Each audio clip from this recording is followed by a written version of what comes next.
Yes, Miss Islam. Can I call Miss Clare Richards, please? Thank you.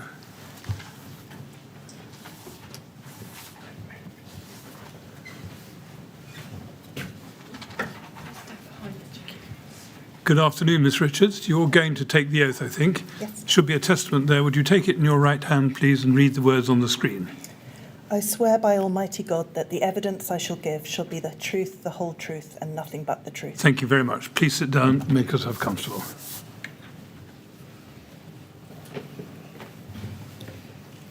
All right. Yes, Miss Islam, when you're ready. Thank you. Thank you, Miss Richards, for attending today to give evidence to the inquiry. By way of introduction, please keep up your voice so we can get a record of what you're saying on the transcript. It also helps not to nod, but to say yes or no, again, so we can capture your evidence. If any of my questions are unclear, please let me know and I'll ask them in a different way.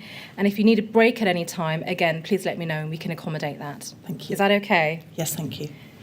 You've made one statement to the inquiry that's dated the 7th of February 2020. If we could go to that, please. It's at CFV 0000012. Is that your statement? Yes. And can we turn to page 25, please?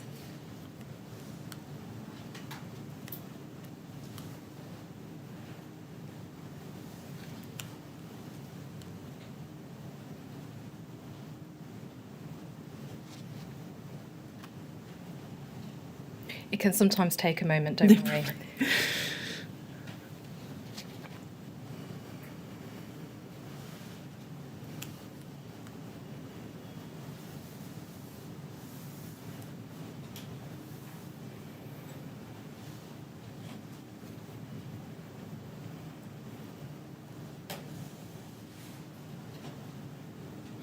There we go. Is that your signature? It is. And have you had the opportunity to read your statement recently? I have. And can you confirm that the contents are true to the best of your knowledge? Yes, I can confirm. Thank you. We're going to deal with some background matters first.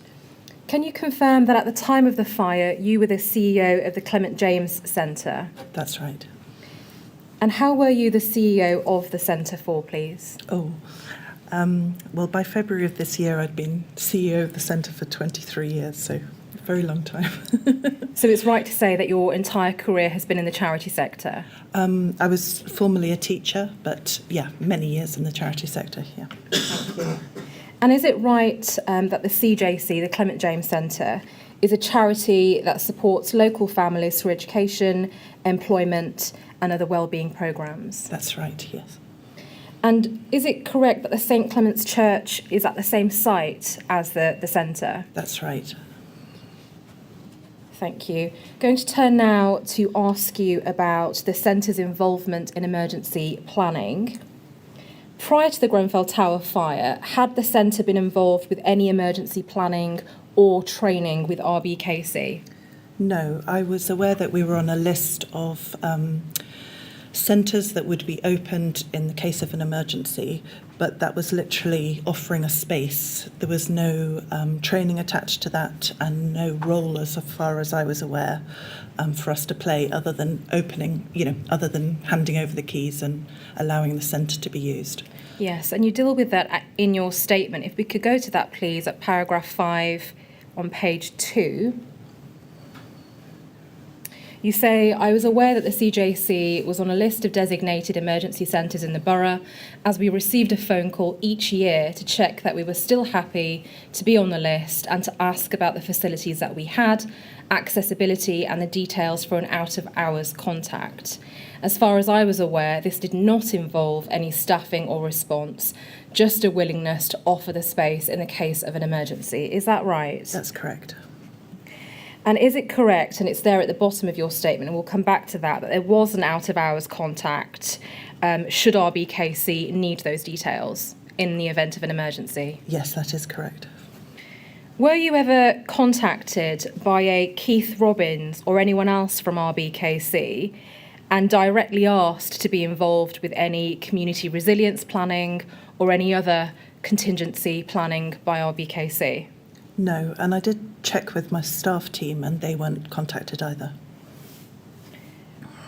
And prior to the fire, had you have received that type of contact from somebody at RBKC, how would you have responded to that request for assistance?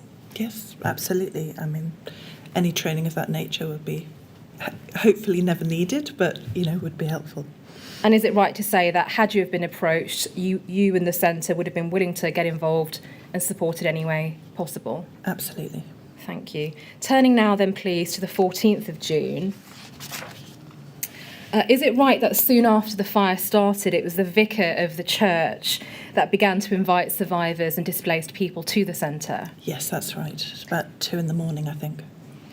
And quite quickly after that, the centre staff and volunteers began to arrive to support people. Is that right? That's correct. And if you're able to assist us with this, how many staff and volunteers were involved with the response on the 14th of June? So all staff from the Clement James Centre that went on leave, so that left about 30 staff. There were also volunteers we also have a sister charity, Inter-University's head office on site, so some of the Inter-University head office staff came in to support. There were existing volunteers from Clement James, members of the parish, and local people who we knew who came to the centre who offered their support. So all in all, there were, the numbers of volunteers on the day really peaked and troughed throughout the day, so it's difficult to say, but at any time I would imagine there'd be at least 50 people. Thank you. And in your statement, and we don't need to go to it unless you'd like us to, you say that you arrived at the centre shortly after 7 a.m. and that there were a number of staff and volunteers already supporting residents, but you weren't aware of anyone from the local authority. Is that correct? That's correct, yeah. Now, you've told us earlier about the out-of-hours contact that RBKC should have been aware of. You say in your statement that that contact was not contacted by the council on the 14th of June. Is that right? That's right, and we did check back to make sure that she hadn't missed any messages or missed a call, but that wasn't the case. And were you surprised that nobody from RBKC had made that contact nor had attended the centre at the point that you had got there? Yes, I have to say I naively thought there'd be a team of people in the case of an emergency of this scale that would be there to coordinate, but that definitely wasn't the case. Is it right to say, therefore, that the centre's response was entirely voluntary and self-organised? Yes, that is right to say. And again, in your statement, and we don't need to go to it unless you'd like us to, you say that the church was full of displaced residents, survivors, and family members of the missing, and it was about over 100 people at that point. Is that right? Yes, that's correct. So when you had arrived at the centre, what did you consider the immediate priorities to be for any response for your centre? Well, certainly an accurate record of who was there, where they were from, whether they, did they have somewhere else to go, what their needs were, whether they were missing anyone, and just really attending to the immediate needs that people were presenting. Obviously, there were lots of very distressed people, so just a compassionate response. There was already a food and station set up, so we could attend to those needs. And then other needs became apparent as the sort of day progressed. But it was really a case of just assessing what was needed and finding out information where we could. Thank you. And just turning, please, if we can, to paragraph 7, where you expand on some of these services that the centre was providing. You say, CJC initially provided shelter, care, food, distribution of donations, access to information, e.g. ringing around for people, trying to find out information about those missing, and sending staff to other centres to gather information, collection of prescriptions, noting specific needs and trying to address them, gathering offers of accommodation and allocating some of the offers, gathering offers of volunteering, and creating a spreadsheet of CJC clients from Grenfell Tower, and trying to establish if they were safe, and if so, whether there was anything we could do to assist them. Is that right? That's correct. And I just want to ask you, please, some more questions about this spreadsheet of CJC clients from Grenfell Tower. You've referred to the spreadsheet, And is it correct to say that what you were doing was capturing information about who was present, whether they were displaced, where they were from, and whether they were missing anybody? That's right, yeah. And if they had any further needs. Thank you. And why was it that at this point you considered this to be an important exercise for you to be doing? Because there was no one in authority there that was doing that. So you had a church full of people who had been displaced and were clearly missing, lots of people who were missing family members or trying to find out information about people. So it was really important that we took their contact details so that if we became aware of any information, we could notify them, that we were aware of who people were missing, whether we were aware of, had they been asked to leave their properties and therefore what were they going to do the next evening. Had there been a team of officials, as I assumed there would be, then I guess, we'd have just been asking them what we could do to assist them. But there weren't a team of officials, so therefore it was important that we took on that role. Thank you. And you say in your statement that there was at some point that a team of TMO staff attended. Right. Do you remember roughly what time this was on the 14th of June? I don't, I'm afraid. They were definitely there early in the morning, and they set up a table near the entrance to the church.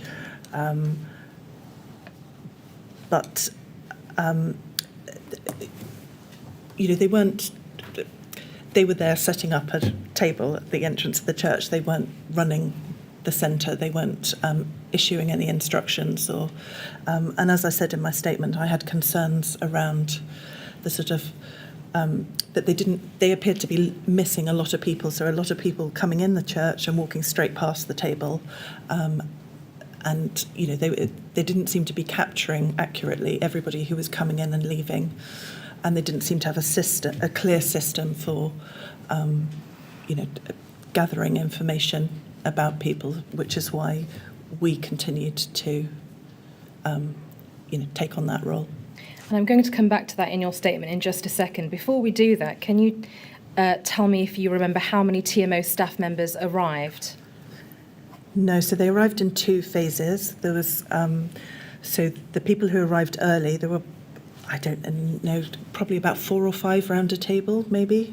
I don't think any more than that. And then some more TMO staff arrived later in the day who weren't there to interact with the residents. They were there, I guess, to ring around, but they asked for a quiet space away from everybody, so we placed them in our offices. And were they identifiable as TMO staff, for example, with badges or lanyards or anything like that? I can't remember, to be honest. They certainly didn't have a sign or anything, but so I guess they weren't very obvious for people who were entering the space. But they may well have been wearing lanyards, I'm not sure. Did they come and introduce themselves to you when they came to the centre? Is that how you knew they were there? They definitely introduced themselves to me at some point, yes. Okay. And just going back to some of the concerns that you began to describe, if we could turn to paragraph 89 of your statement, please. That's on page 13. It's quite a long paragraph, but I'm just going to read it out and then ask you some questions about it. The TMO staff wrote information on scraps of paper and they didn't appear to have a system. They didn't seem to be capturing an accurate record of everyone that was arriving at or leaving the site and who they were looking for. I offered on a number of occasions for our staff to assist the TMO staff and the use of laptops to capture all the information on a spreadsheet. They always turned down this offer. I therefore asked some staff to go round the site, ensuring we had everyone's information on our spreadsheets, including their address, whether they were missing anyone, and if they had somewhere to stay. And I asked the staff on the entrance to the church to note down who was entering and direct them to the TMO table and to make a note of anyone who was leaving. A member of TMO staff saw that we were doing this and asked for our records, as she said that only they should be collecting this information and that it would be very confusing if there were more than one list. We handed over the records. As the TMO continued to record their information on scraps of paper with no clear system, with the potential to miss residents, I continued to offer the assistance of our staff team and laptops. They repeatedly turned down this offer. They didn't return our records from that morning. Just going to ask you some questions about this passage. What was it that made you think that they didn't have a system to capture accurate records? Was it the fact that they were using what you describe as scraps of paper, or was it something else? Yeah, I mean, they didn't appear to have a spreadsheet that they were capturing consistent information on. There were the table that they were working at looked quite chaotic with scraps of paper over it. They were missing lots of people. It was quite chaotic around the table. As far as I saw, I never saw them get up from the table to sort of circulate and capture information. And I know that they've said that they were then passing that information on to somebody who had a laptop, but I certainly never witnessed anybody in the church that had a laptop. So all I was aware of were scraps of paper with, handwritten notes on, which concerned me at the time. I didn't appreciate that information was being passed on to sort of another spreadsheet. Did any of them explain to you why they were refusing your offer of laptops and staff assistance? No, they were quite insistent that they didn't want any support, but they didn't say why. They just said it was, well, I suspect they said something like, it was their responsibility, but I can't remember the exact words that they used at the time. Do you know if who the TMO staff member was who asked for your records? Do you know who that was? I don't, I'm afraid. Do you know what they did with your records? No, I don't. And you've touched on this, but is it right to say that you didn't see anybody with a laptop from the TMO? In the office, yes. So when the team arrived later in the day and they asked for a quiet space away from everybody, they definitely had laptops and phones in the office. But I didn't witness anyone in the church where the residents were with a laptop, no. Thank you. And overall, what was your impression of the TMO staff who attended the centre on the 14th of June? I mean, it was difficult to form an opinion because I wasn't sitting at their table. So, I was just concerned because they didn't seem to have a plan. And it just, it didn't seem very organised, and I just assumed an organisation that was looking after the residents would actually have some information to share with the residents, and have a sort of duty of care, and that just wasn't apparent. Did TMO staff attend the following day on the 15th or any other days that week, as far as you're aware? Certainly not to be available to residents. I think that some staff may have come the second day, the following day, to ask for a quiet office space again. But they said, so on the second day we shifted out, so the church just became a sorting space for donations, and all focus of support was shifted to the centre building and the garden, and the TMO definitely were not in any spaces that where we were supporting residents. Can you just explain it? Is the centre in the church hall? No, so there's a site and there's the church, and next to the church there's a garden and a main building. So the centre on a average day occupies the main building and the garden, and shares some offices with the church. And the church kindly make the church space available for us for workshops and things. But actually, mainly we're situated in a sort of main building that's behind the church and a garden. Right. And when I'm sorry to just take over for a minute, but when the church was opened, it was opened by the vicar. Yes. And do you know, did he open the body of the church as well as what I'm going to think of as the hall or the building? He opened the church building. I'm not sure if he opened the charity building or the garden. We certainly kept the garden gates locked on the first day, and other than some food being cooked in the garden, most people were in the church until it became apparent that so many physical donations were arriving. So the next day we switched so that we sort of separated the sites. So all physical donations were in the church, and then we could support people in the main building of the charity and the garden. So what I really wanted to understand was this: when people came to the centre, they had to enter through the church door, did they? They did the first day on the 14th. But not the But whole... then subsequently, from the 15th onwards, they would enter through the garden, Right. which would be how they'd normally enter when they were entering the Clement James Centre, so that they'd be used to entering that way. Right. And when the people from the TMO came, they set up their table, presumably, just inside the church door? Yes. Yeah, right. Thank you, that's helpful. Thank you very much. Turning now then, please, to RBKC presence at the centre. Did you make efforts to contact anybody from RBKC? Yeah, so at the time, we had a trustee who was a former councillor.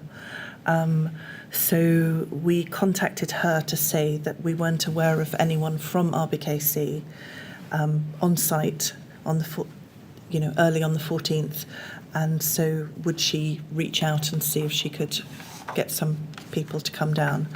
And then subsequently I got a text at about, I think, around 10:30 to say that a team of housing officials from the borough were coming down to the centre. And let's go to that text message, please. If I can take you to CFV 00000013, and this is something that you exhibit. So it says there, "Hello Clare, housing team on the way, just spoken to and am in touch with Kiran Singh, TMO. Many thanks, Rob Shaw." Did you know who Rob Shaw was at this point? Do you know, I'm not sure. I'm not sure if I knew who Rob Shaw was, but I mean that made sense that the housing team, and I assumed it was from the borough because we'd asked for people to be sent. Thank you. And that was sent at 10:23. Do you remember roughly what time RBKC came to the centre, the church? No, I don't think it was that long after that. And just for completeness, how did Rob Shaw come to have your direct phone number? I expect the trustee will have given my direct phone number, but various councillors at the borough did have my direct phone number. So, thank you.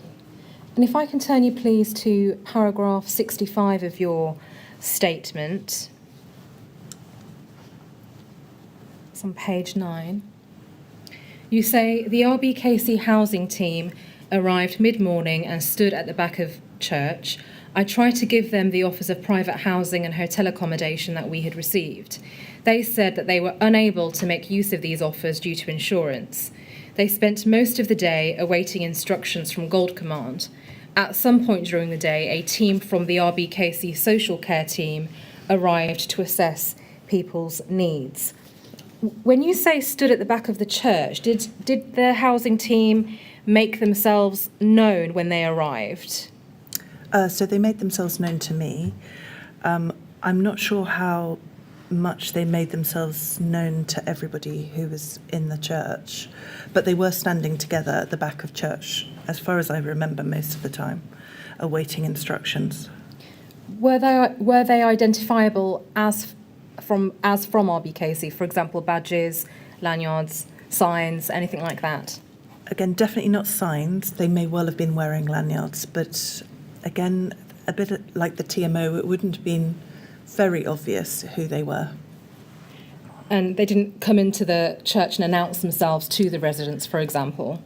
Not as far as I remember, no. And what do you mean by they spent most of the day awaiting instructions from Gold Command? How did you know that that's what they were doing? Because we were receiving, from very early in the morning, we were receiving numerous offers of accommodation. We were receiving offers from hotels, offers from companies, offers from private individuals, donors who were willing to open their houses, trustees who were willing to open their home. And so it seemed to make sense to go over to the housing team and say, look, we've got all these offers of accommodation. Are you awaiting accommodation? Because people don't know at the moment where they're going to be able to stay tonight. But they said that they weren't able to take any of those offers due to insurance, and that they were awaiting instructions. From Gold Command? I think, yeah. Were you aware of whether they were meeting any of the survivors or residents to arrange emergency accommodation? They were certainly speaking to some of the, yeah. Did there appear to you to be a clear system for that process? Certainly not until much later in the day, because everything seemed to be stagnant for many, many hours during the day, where nobody knew whether anyone was going to be able to go back to their accommodation. Nobody knew whether any accommodation was going to be provided until, I mean, literally there was no information about anything. So it was quite a strange situation where we're in, we're right next to the Lancaster West Estate. We've got hundreds of distressed people, and there wasn't a single piece of information coming through as to, whether anyone was still alive, whether anyone was going to be accommodated that night, whether there was going to be a team of people going to come down and organise everyone. It was just a vacuum of information. How effective did you consider the housing team to be?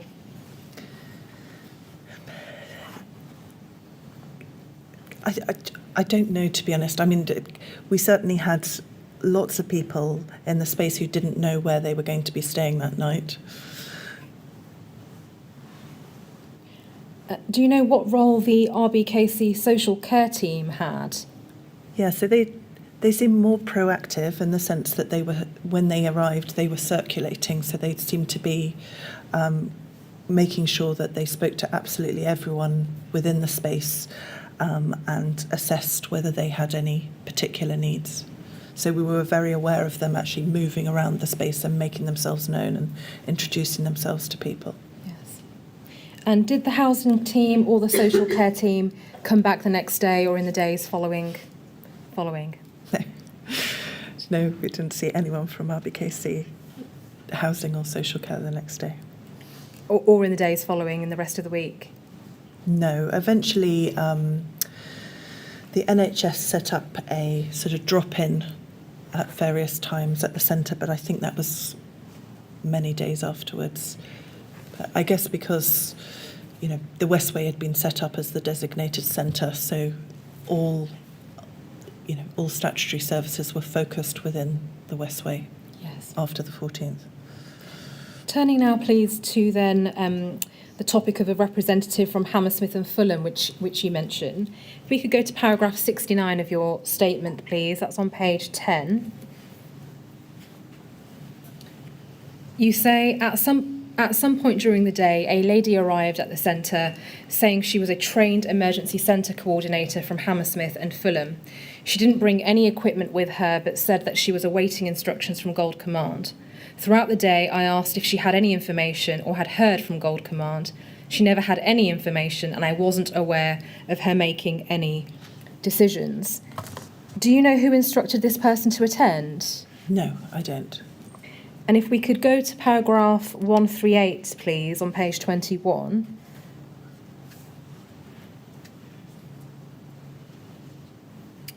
You say the lady who described herself as a trained emergency centre coordinator eventually heard from Gold Command in the early evening to say that the site should be closed and that any displaced residents who were not staying in hotels should make their way to the Westway Sports Centre. As some residents were distressed and didn't wish to leave the site, we kept the site open. Did this person provide any assistance to you at all in terms of your response? I mean, literally not a single piece of information, not a single instruction. We were so excited when she arrived because we thought, here's someone who's actually trained and official. She's going to come with, lots of information about what's actually happening, and then it will make sure that, it will mean that we can support everyone so much more effectively. But unfortunately, she just spent the whole day saying that she was waiting for instruction. So what exactly was she doing during the day? Did you allocate her an office? Was she No, meeting people? She was standing at the back of church, and periodically and I'm sure other staff were as well, just going over to her and asking her if she had any information yet. But not until early evening did she have any information, and all that was to say that the centre needed to close. And at that point, when she was saying that people needed to go to the Westway Sports Centre, are you able to say roughly how many people were without hotel accommodation and were being directed to the Westway Centre? I don't think there were many people, because as well as the housing team allocating housing, we'd allocated, because by about 4:30 we hadn't been notified that actually people would be provided with accommodation.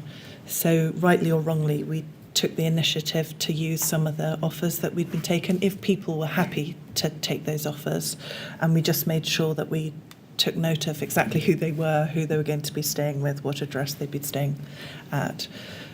So I don't think there were too many people. So just so I'm clear, you and others at the centre arranged accommodation for some people that needed it? Some people, yeah. Do you know roughly for how many people that was? No, I'm afraid not. I mean, we'd have records of it, but I don't know. Okay. And do you know if anybody stayed at the centre overnight? People definitely stayed after we were asked to close the centre and decided not to. I don't think people stayed all night in the end. Okay. And how would you assess the coordination of the official response, provision of support and availability of information by the end of 14th of June? Well, I'm sure there were all sorts of marvellous things happening behind the scenes, but from the perspective of us on the ground at a rest centre, there was a total absence of any information whatsoever. Thank you. Turning then please to the 15th of June and the rest of the week, is it right to say that the centre continued to provide various types of support to those affected, to everyone that came and needed it? Absolutely. And in your statement, and I won't take you to it unless we need to, but you outline some of the issues that you came to know about the support being provided for some of these people. And these issues included a need for information to be provided in various community languages. Is that right? Yes, that's right. People were feeling isolated in hotels and also unhappy about being above the ground floor. Is that right? Absolutely. There were also issues with the absence of cooking facilities, is that right? That's correct. And evacuated residents reported issues about shower facilities and things like that, is that right? That's right. Another issue you say that you became aware of was no real-time information, which led to a lot of confusion about numbers of missing, money, benefits and accommodation. Is that correct? That's right. And lastly, you say leaseholders felt excluded as they weren't clear about what the position was in respect of them. Is that right? That's correct. Another key issue you raised in your statement was a lack of clarity about basic needs such as food and drink provision in hotels. And you give an example of someone reporting that they had run up bills for food and drink, but then told it was not included. Is that right? That's correct, yeah.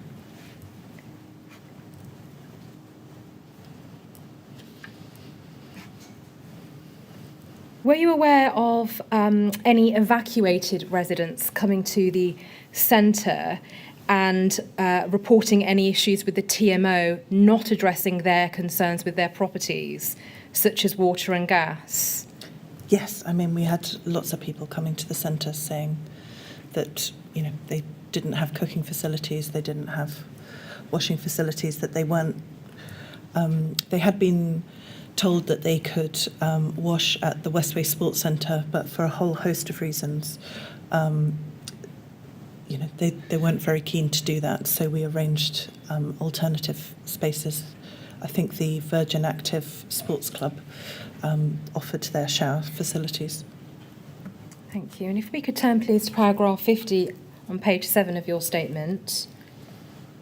And here you're talking about activities on the 19th of June. You say, at 1600, I notified staff that people who had been evacuated from the Lancaster West estate have been told that they can go home. Lots don't want to. If this is the case, they are under no obligation to do so.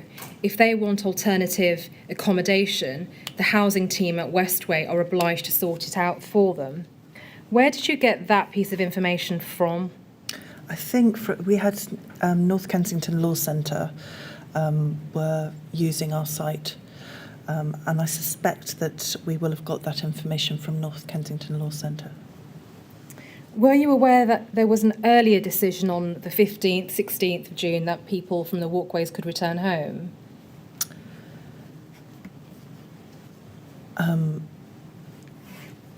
I don't know, to be honest. But were you aware of there being confusion around walkway residents returning home and issues around them getting hotel accommodation or not? Yes, I mean, I was certainly aware that it wasn't clear who was eligible for all sorts of things, from money to hotel accommodation to a whole range of support. We'd certainly tried to get a list from the borough as to which blocks had been evacuated, so that we were really clear about, which of our students would have been evacuated, and we could make sure that we'd contact them and see if there was any support we could offer. But we had great deal of trouble getting clarity over which blocks had been evacuated and who was allowed back and who wasn't. Did you ever get a list like that? We did get a list, but we got various lists. They weren't always accurate, but yeah. And turning now, please, then to some of your observations of the Westway Centre and the support available there. If I could take you to document CFV 0000039. This is your exhibit, CR16. It's an email from Councillor Catherine Fawkes, 16th of June 2017 at 11:33. And it says, "Dear Amanda, I am with Clare, who has had at least 4 families who know them at Clement St James and don't want to go up to the Westway. Please can we urgently send somewhere down there? They are very distressed and saying no one will speak to them. We have to take on board that a lot of families are scared by the enormous and unfamiliar Westway Sports Centre space. Please contact Clare, copied in." Did you personally attend the Westway Centre in the first week following the fire? Yes, I did. And what were your observations of the centre as the centralised place for support for those affected? Well, I think it was a good idea to have a centralised place for, one point for information, but it was quite an intimidating experience to visit there. You were greeted with armed police, which, fortunately we're not too familiar with yet, and asked to wear a wristband, and then all the different services were on different tables. It didn't have that kind of warm, safe space that I'm sure they wanted to achieve, but it just felt very intimidating to attend there. On your visits to the Westway Centre, did you personally observe armed police at the entrance? Yeah. And you mentioned in your paragraph, in your statement, and you've just touched on it now, that people had to go from table to table to get information. What were your concerns about that as a process? Well, we had many families who'd lost family members, and asking them to go to a space and repeat their story over and over again, it was really inappropriate. Sorry. It's okay. Take all the time that you need. I think it's just very distressing for them to have to keep repeating their situation. I mean, I understand why it was like that. They'd have a table with the post office, a table with, housing, table. So the intention was right, that they had different experts available to people to answer people's questions. But actually the reality was that people in a really distressing situation had to keep repeating why they were there and why they needed support. Whereas, they had been at rest centres where they'd only have to say once what they needed, and then someone may not be able to get it for them straight away, but they'd go away and find out the information and then get it sorted. So it just seemed quite a cold approach. And obviously, I appreciate that wasn't the intent behind it, but... You've just begun to touch on it, but what do you consider would have been a more effective process for providing information and support? Well, I guess what was put in place was key workers, and that idea was the right one in the sense that you have one person that you have to explain your situation to, and then hopefully they can lever in all the information and support you need. The rest centres that popped up, so ourselves, Rugby, Portobello, there were others where, people were in an environment where they felt safe, where they knew the staff, where they didn't need to keep repeating their situation, but they could just say, actually, I could really do with this. And then, the member of staff that heard that information might not have the answers, but they'd go away and find out who did have the answers. So just not getting people to almost justify the need for the support the whole time. Thank you. Turning now then, please, to some official meetings that you were involved with. Is it correct that on the 16th of June, the Prime Minister, Theresa May, attended the centre to have a private meeting with a group of residents, volunteers, staff and the Bishop of Kensington? Yes, it is. Do you know, were you at that meeting? I was. How many residents were involved with the meeting? Well, to give it some context, we got about 15 minutes notice of the meeting. So we were told that she was on her... Well, first of all, we were told she was coming, and that it was too late to say that she couldn't come. So it was then trying to think how to manage the situation so that we didn't... for us, the most important thing was to create a really safe space for the people, for local people, away from the press,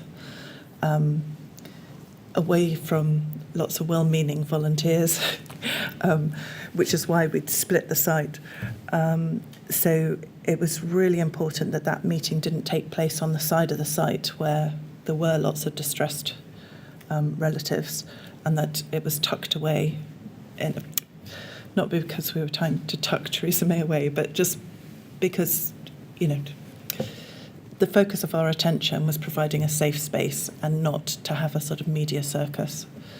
So we only had a few minutes just to gather a few people that were around to meet with her, and didn't have time to give great thought to who would be most appropriate to meet with her. What did you understand the purpose of the meeting to be? Well, I didn't know in advance of the meeting what the purpose of the meeting was, but I assumed it was for her to get a better understanding of what the issues were on the ground. And was that the case once the meeting had started? Yeah, absolutely. Based on your experience, did you consider that the meeting was helpful in trying to understand and offer tangible support to those affected? She was certainly listening to what everyone had to say and gave everyone a chance to speak.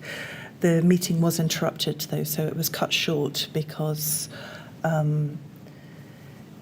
everyone became aware locally that Theresa May was there, and so crowds started to build outside the church.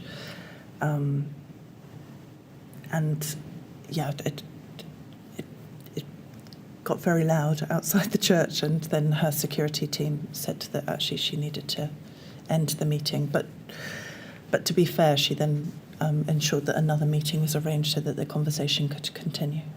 And turning to that then, was that the meeting that took place at number 10 Downing Street on the 17th of June? Yes. And were the same people involved at that meeting? I think so, yes. And you mentioned in your statement that you kept some notes in relation to that meeting. Yep. And if we could turn to those, please. CFV 0000041. Are these those notes? Yes. And is it right to say that these points, just before I go through some of them, reflected the key concerns at the meeting? Yes. So if I can turn, please, to the first heading under coordination.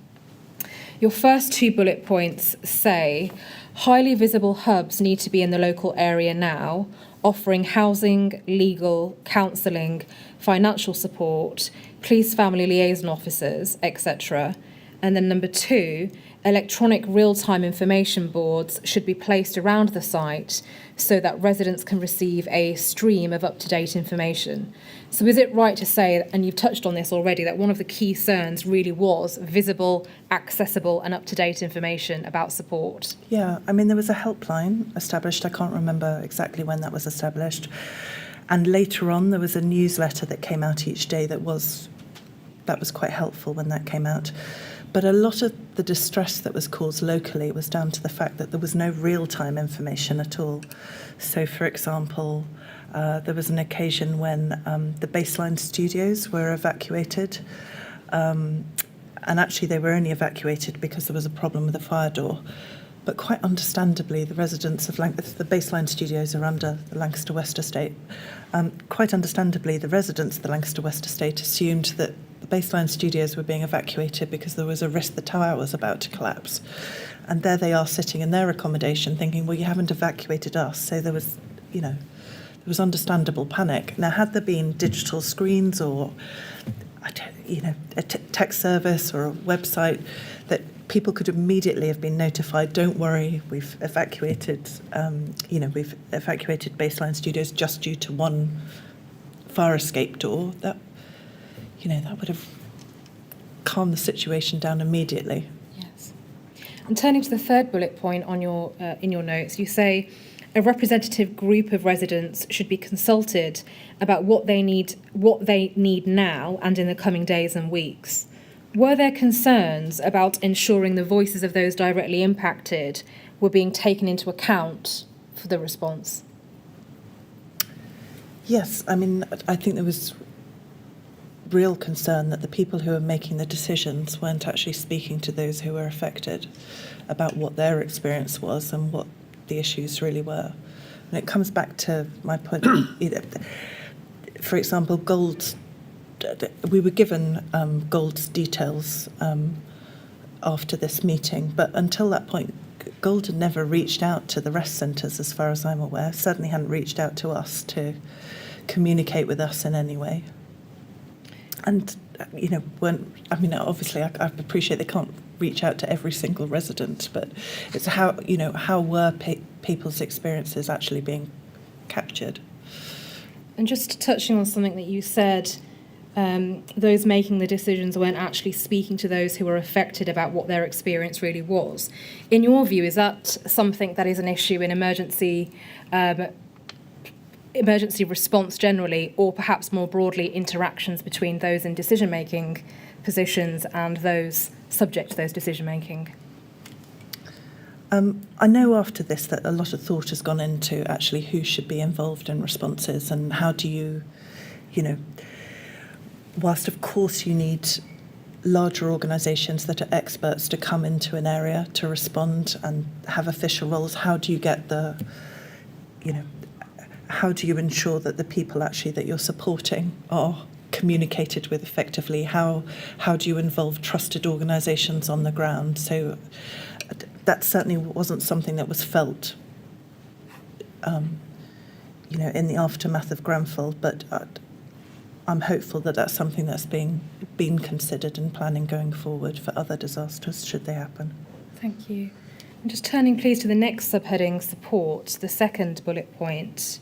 Sorry, before we go to that, can you just tell us the suggestions? Where did the suggestions come from? So I just took notes during the meeting, so they were just the people who were attending that meeting, and I just made sure that I noted down what people were suggesting so that it was captured, I guess, so we could, check what actually was actioned that was suggested. Mm-hmm. Yes, all right, thank you. So second bullet point, please, under the support subheading. It says immediate care package, including communication, easy access to cash, Oyster card, topped-up mobile phones, store cards. So again, these were the types of concerns that people were reporting. Is that right? Yes. Fifth bullet point, please. You say immediate and ongoing counselling for residents, volunteers, schools, emergency staff. By the 17th of June, as far as you were aware, had there been any provision of psychological support services by RBKC or the London Gold response team? There may well have been. I guess because they weren't on offer at our rest centre, we weren't aware of them, and because we weren't being communicated with effectively, we weren't aware of them. But, you know. And the sixth bullet point there, it's the one that starts translators. Simply says translators available at the relevant centres. So is it right to say that there were ongoing concerns about the accessibility of information for those that may not have spoken English as a first language? Yeah, certainly early on. I know that got much better as time went on, but at the beginning, yeah, making sure that actually things were translated and that there were translators. And just turning please to the last subheading, commitments and updates from the PM. It's on page 2. And as an example, just looking at bullets 1 and 2, the PM met with the Mayor and the leader of the council on Friday night. Bullet 2, John Barrowdale, but Barrowdale has been appointed to coordinate the response. And then bullet 7, which is the last one, that residents will be rehoused within 3 weeks.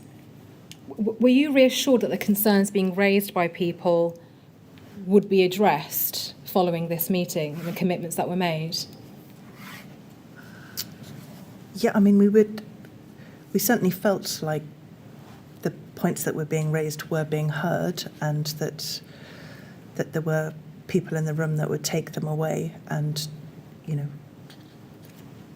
we hoped would work with people who could action them. And is it right then that on the 19th of June, Lorna Grattan, the private secretary to the Prime Minister, provided contact details for Sue Redmond at Gold Command to you? Yes, that's right, because I'd requested them. Did having a direct line to Gold Command make a difference to you or the response of the CJC? Yeah, I mean, I didn't use the number too much, but yes, it was helpful. I mean, one of the situations when we did call her was that when I said about the studios being evacuated, and then we could say, actually, you know, there's mass panic on the ground. You need to get a message out somehow to everybody that actually the tower isn't about to collapse. So. And you also mention in your statement, and we don't need to go to it unless you want to, you refer to further correspondence from Lorna Grattan, who said that the new Gold Commander had all of our suggestions for how the response must improve and was acting on them. That's at paragraph 59 of your statement. Okay. In the days that followed this meeting, were the issues that were raised acted upon, as far as you could tell? Well, we certainly saw some issues acted on.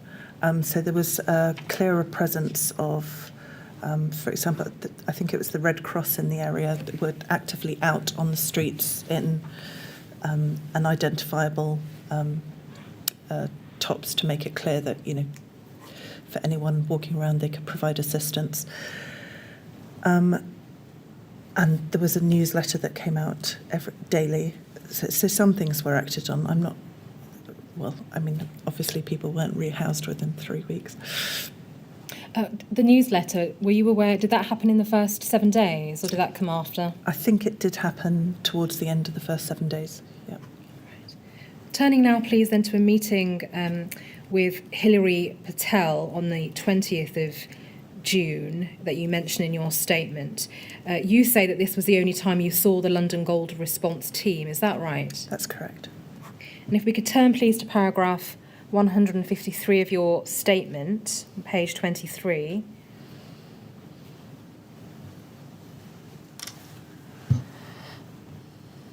You say there was a meeting led by Hilary Patel. I believe this meeting took place on 20th of June. This was a combination of voluntary sector and council officers.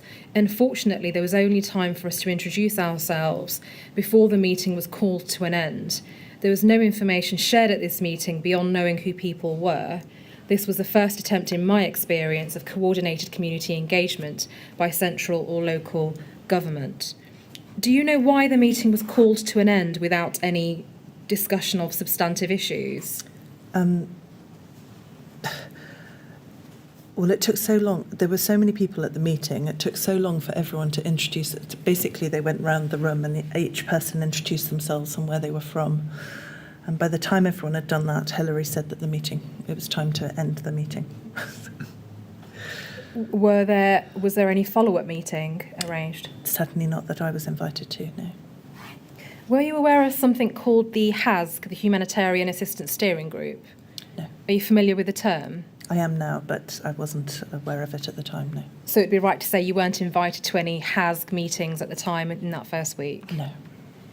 What difference do you think it might have made if rest centre leaders such as yourself were involved with meetings at this strategic level? I just think I appreciate it was a difficult situation where you didn't necessarily have definitive answers for people, but just being able to go back and let people know what was being done behind the scenes, what, actually accommodations being considered, there's a problem with the boiler, it's likely to take this amount of time.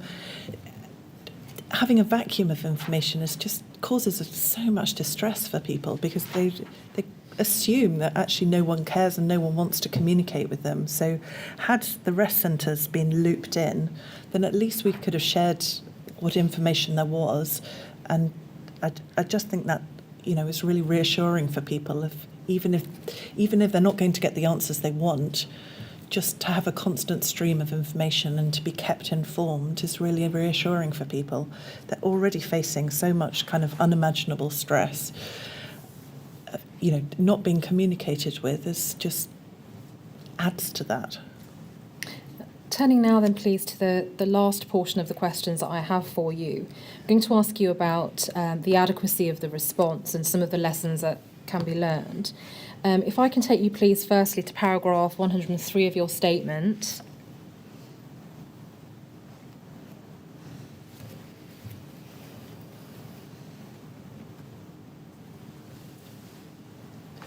Oh, sorry, it should be 104. Have you got that there? Yes. CJC were not made aware of a coordinated response by local government.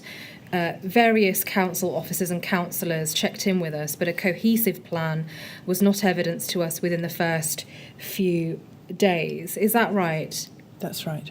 And just looking again from paragraph 103, it's from the middle there. It says the CJC were not asked to be a part of any coordinated response by central government. The CJC were not asked to do anything. We were getting on with the job. There was no government coordination connecting CJC with other community organisations such as the Rugby Portobello Trust. Is that right? That's right. And I just, against that background, want to turn, please, to paragraph 155 of your statement, where you outline a number of reflections and lessons that could be learned. So if we could go to paragraph 155 on page 24, please. I'm going to deal with it in a bit of an odd order. I hope that's okay. Turning to the penultimate bullet point, please. You say that the need for a VCS lead with authority in Gold Command who has the ability to mobilise resources. Many voluntary organisations were frustrated with the lack of information passing from Gold Command to those organisations responding on the ground, and there was little or no attempt by Gold to gather information and understanding from the organisations on the ground. Just so we're clear, can you confirm that VCS refers to the voluntary community sector? That's correct, yes. What specific role do you think a VCS lead ought to have in this type of situation?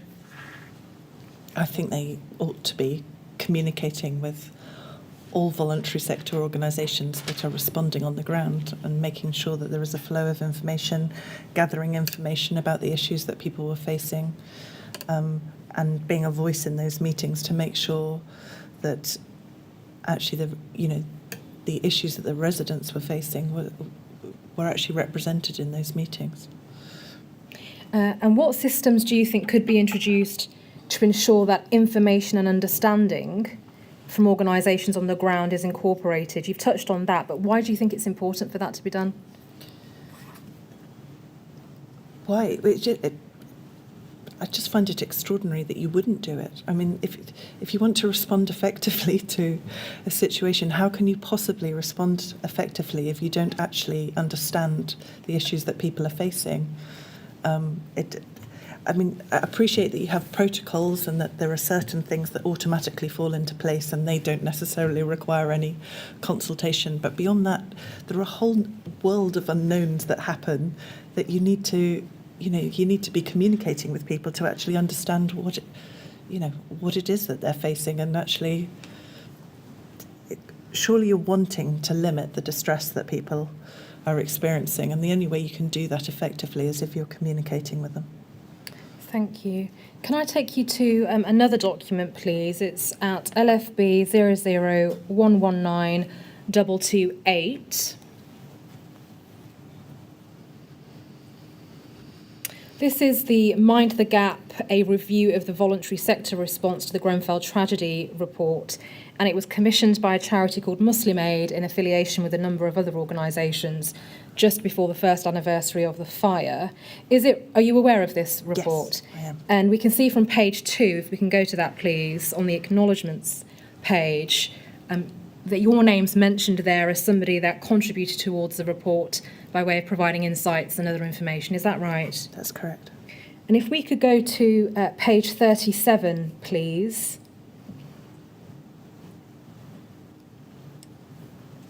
Looking at the last subheading, shaping coordination to optimise capability.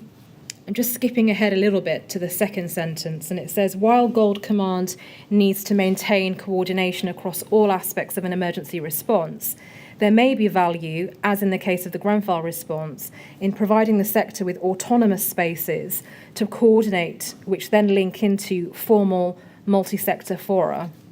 The choice of leadership of voluntary sector coordination is critical. Logically, it should come from a voluntary sector agency with standing capacity for emergency response. However, there are limitations to what an outside agency can offer, particularly in terms of understanding the capacities and needs of local actors.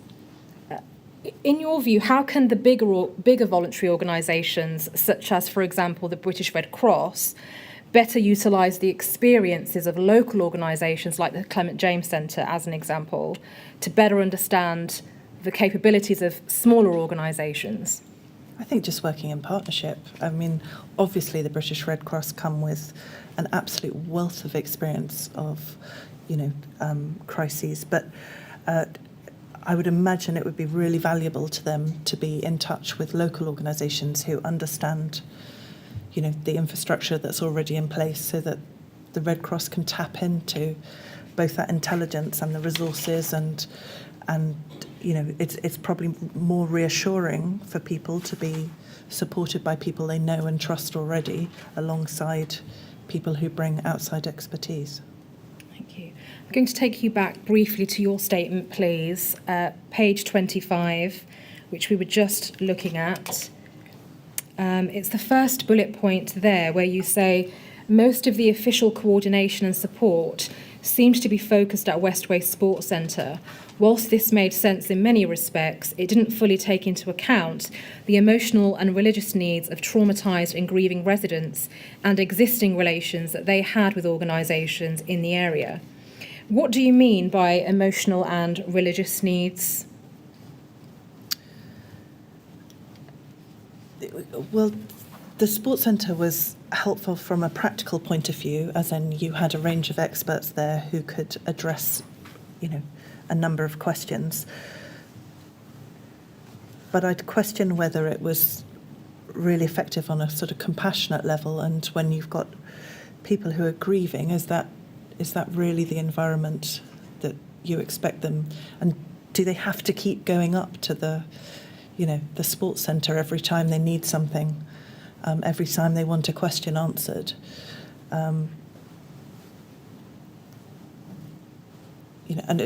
Yeah.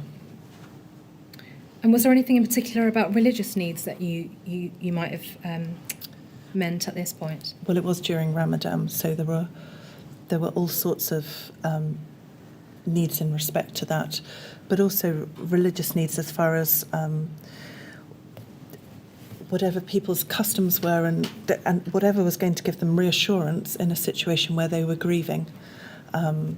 Whether that be having a space where members of the community could come to visit them and pay their respects, or, because whatever their customs are likely to, give them reassurance at a time when there's, very little reassurance to be had. Yes. And if I can take you back, please, to the Mind the Gap report at page 36. And looking at the second section titled Embracing Diversity in the Voluntary Sector, it says the community affected by the fire was highly heterogeneous, and this was reflected in people's different linguistic, religious, cultural, physical and psychological needs. Catering to this diversity requires organisational identities and cultures that are attuned with it, highlighting the critical importance both of enhancing the diversity of volunteers, staff and leadership in mainstream emergency response actors and embracing the contributions of others. In your view, how might this type of work be achieved on a practical level? I guess, ensuring that you have organisations like Muslim Aid involved in a response, so that you're fully informed of people's needs, and you're not just assuming that everyone's needs would be similar to yours in that situation, but you're taking into consideration their. And are you aware of any specific efforts having been made by RBKC or any other official responders following the Grenfell fire to better understand and improve the diversity in emergency response and or improving diversity in the people involved with the response? I don't know specifically in RBKC. I know there's been a lot of thinking around that nationally. Thank you. And if we could go back, please, to paragraph 155 of your statement on page 24. The third bullet point, please. And again, this links to what you've been telling us about information. You say there was a need for central, reliable source of accurate information about financial assistance for families affected by the fire. Information circulated by the fire response team was often inaccurate, and on visits to the Westway Centre, it was clear that staff at the financial assistance desk and the key workers desk were unclear about funding available. Is that right? At times, yes, that's right. And if we could look, please, at the fourth bullet point, the one that says there is a need for swift and effective communication. Have you got that one? Yes. You say there was a need for swift and effective communication with the wider public. The public were quick to respond, generously flooding the area with physical donations and offers of support. But this generosity placed a burden on the organisations responding on the ground and was in danger of distracting us from the most effectively supporting the community. What kind of system do you think needs to be in place to manage the spontaneous public response to prevent the burden falling on frontline organisations like the CJC? I think there needed to be communication on the news, publicly, nationally, immediately, to thank the public for their generosity, but to say actually physical donations were just not needed, to stop them. Yes. And if we could look at the second bullet point on page 25, please. You say the need for consistent staff teams where possible. The rotation of key workers led to variable support, with many families reporting that they struggled to contact their key worker. Similarly, the rotation of staff that worked at the various help desks at the Westway Sports Centre meant that at any given moment, the knowledge they were able to impart seemed to depend on how long they had been there. Is that right? Yeah, I mean, we were certainly hearing at the Clement James Centre from people that, frustrated that they couldn't get hold of their key workers, that they'd been provided with inaccurate information. I'm sure that wasn't all the time, but there were certainly, many occasions that was happening. Do you have any views on what could be done to improve the key worker system in scenarios like this? Well, I realised that, the scale was huge, so there were a lot of key workers needed. But,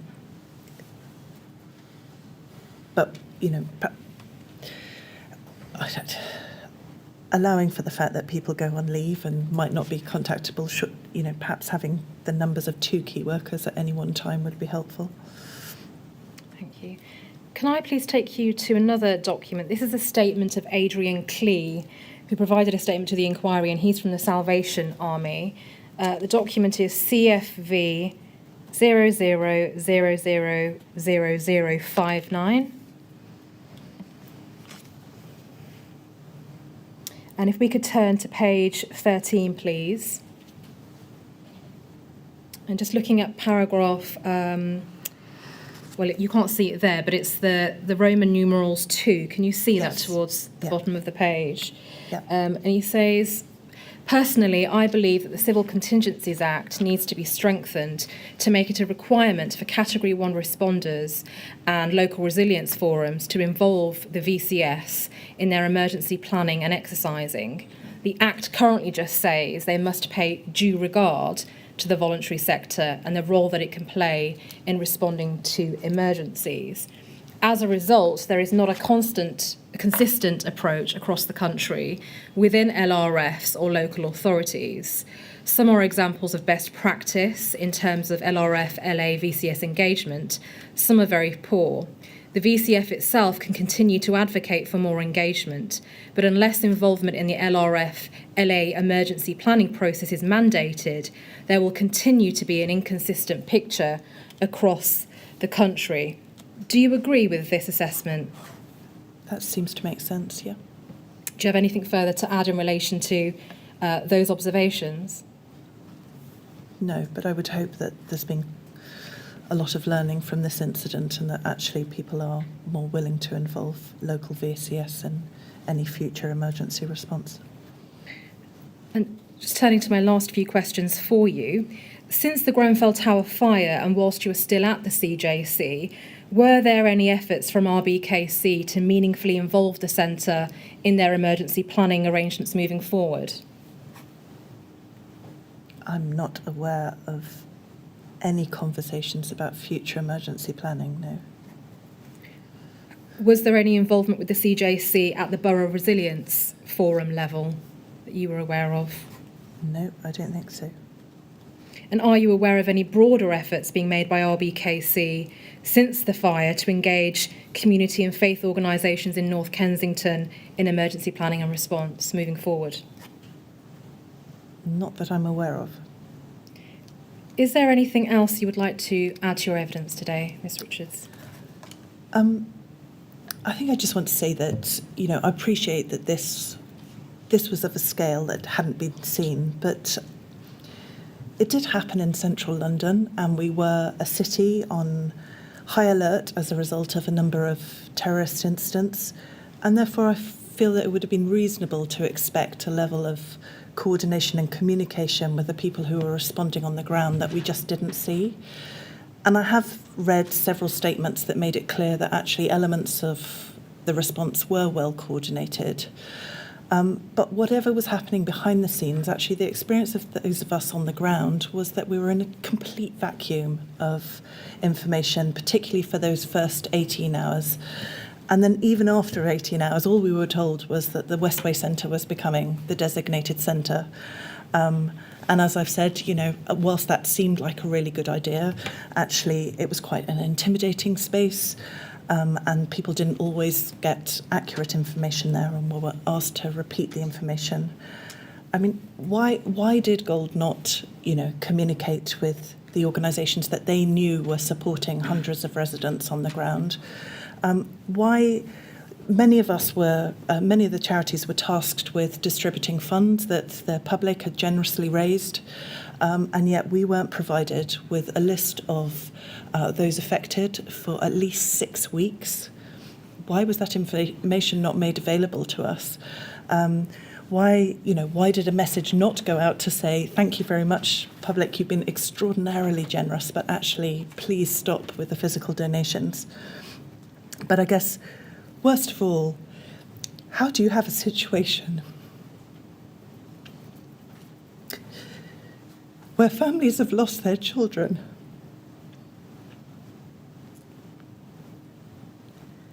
and they're left for days without anybody official having a conversation with them about this, whether there was any chance that those children were alive? And I find that mind-blowing.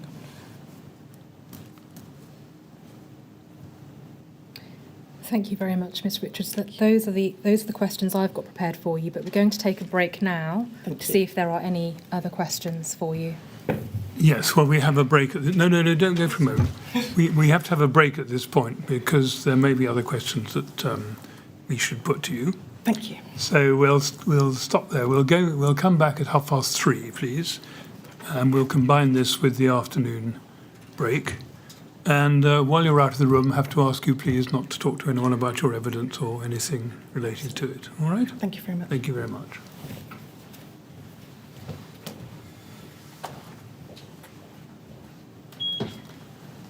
Right, 3:30 then, please. Thank you.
Would you ask Mr. Richards to come back in, please? Thank you.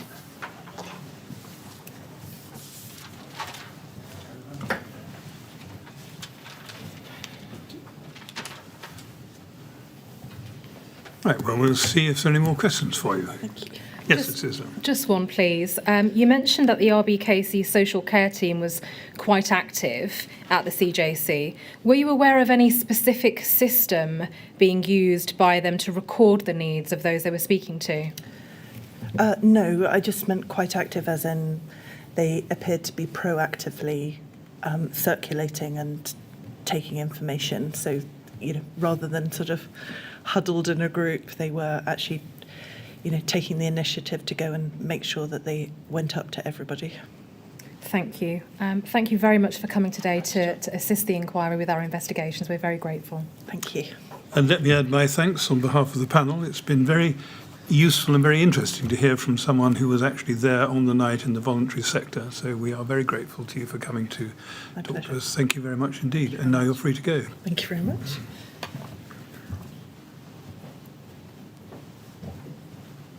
Now, Mrs. Dunn, we have another witness, but before we take the next witness, we have to pause while a little bit of housekeeping is done. We'll sit here while that goes on. There's no Thank point you. in going out.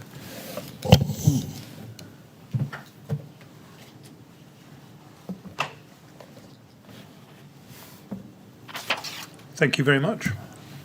Yes, Can I call Mr. Mark Sims, please? thank you.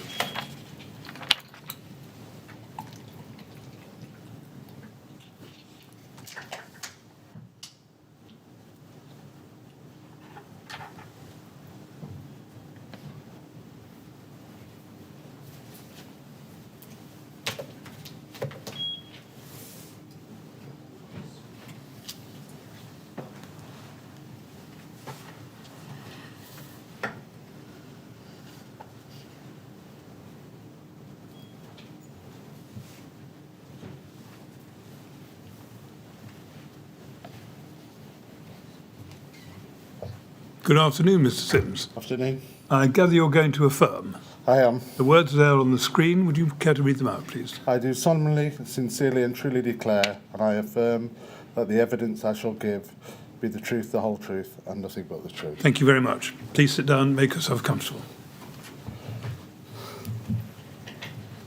All right? Yes, Mrs. Islam. Thank you very much for attending today to give evidence and assist the inquiry with our investigations. By way of introduction, please try to keep your voice up so that the transcriber can hear you. It helps not to nod or shake, so please say yes or no.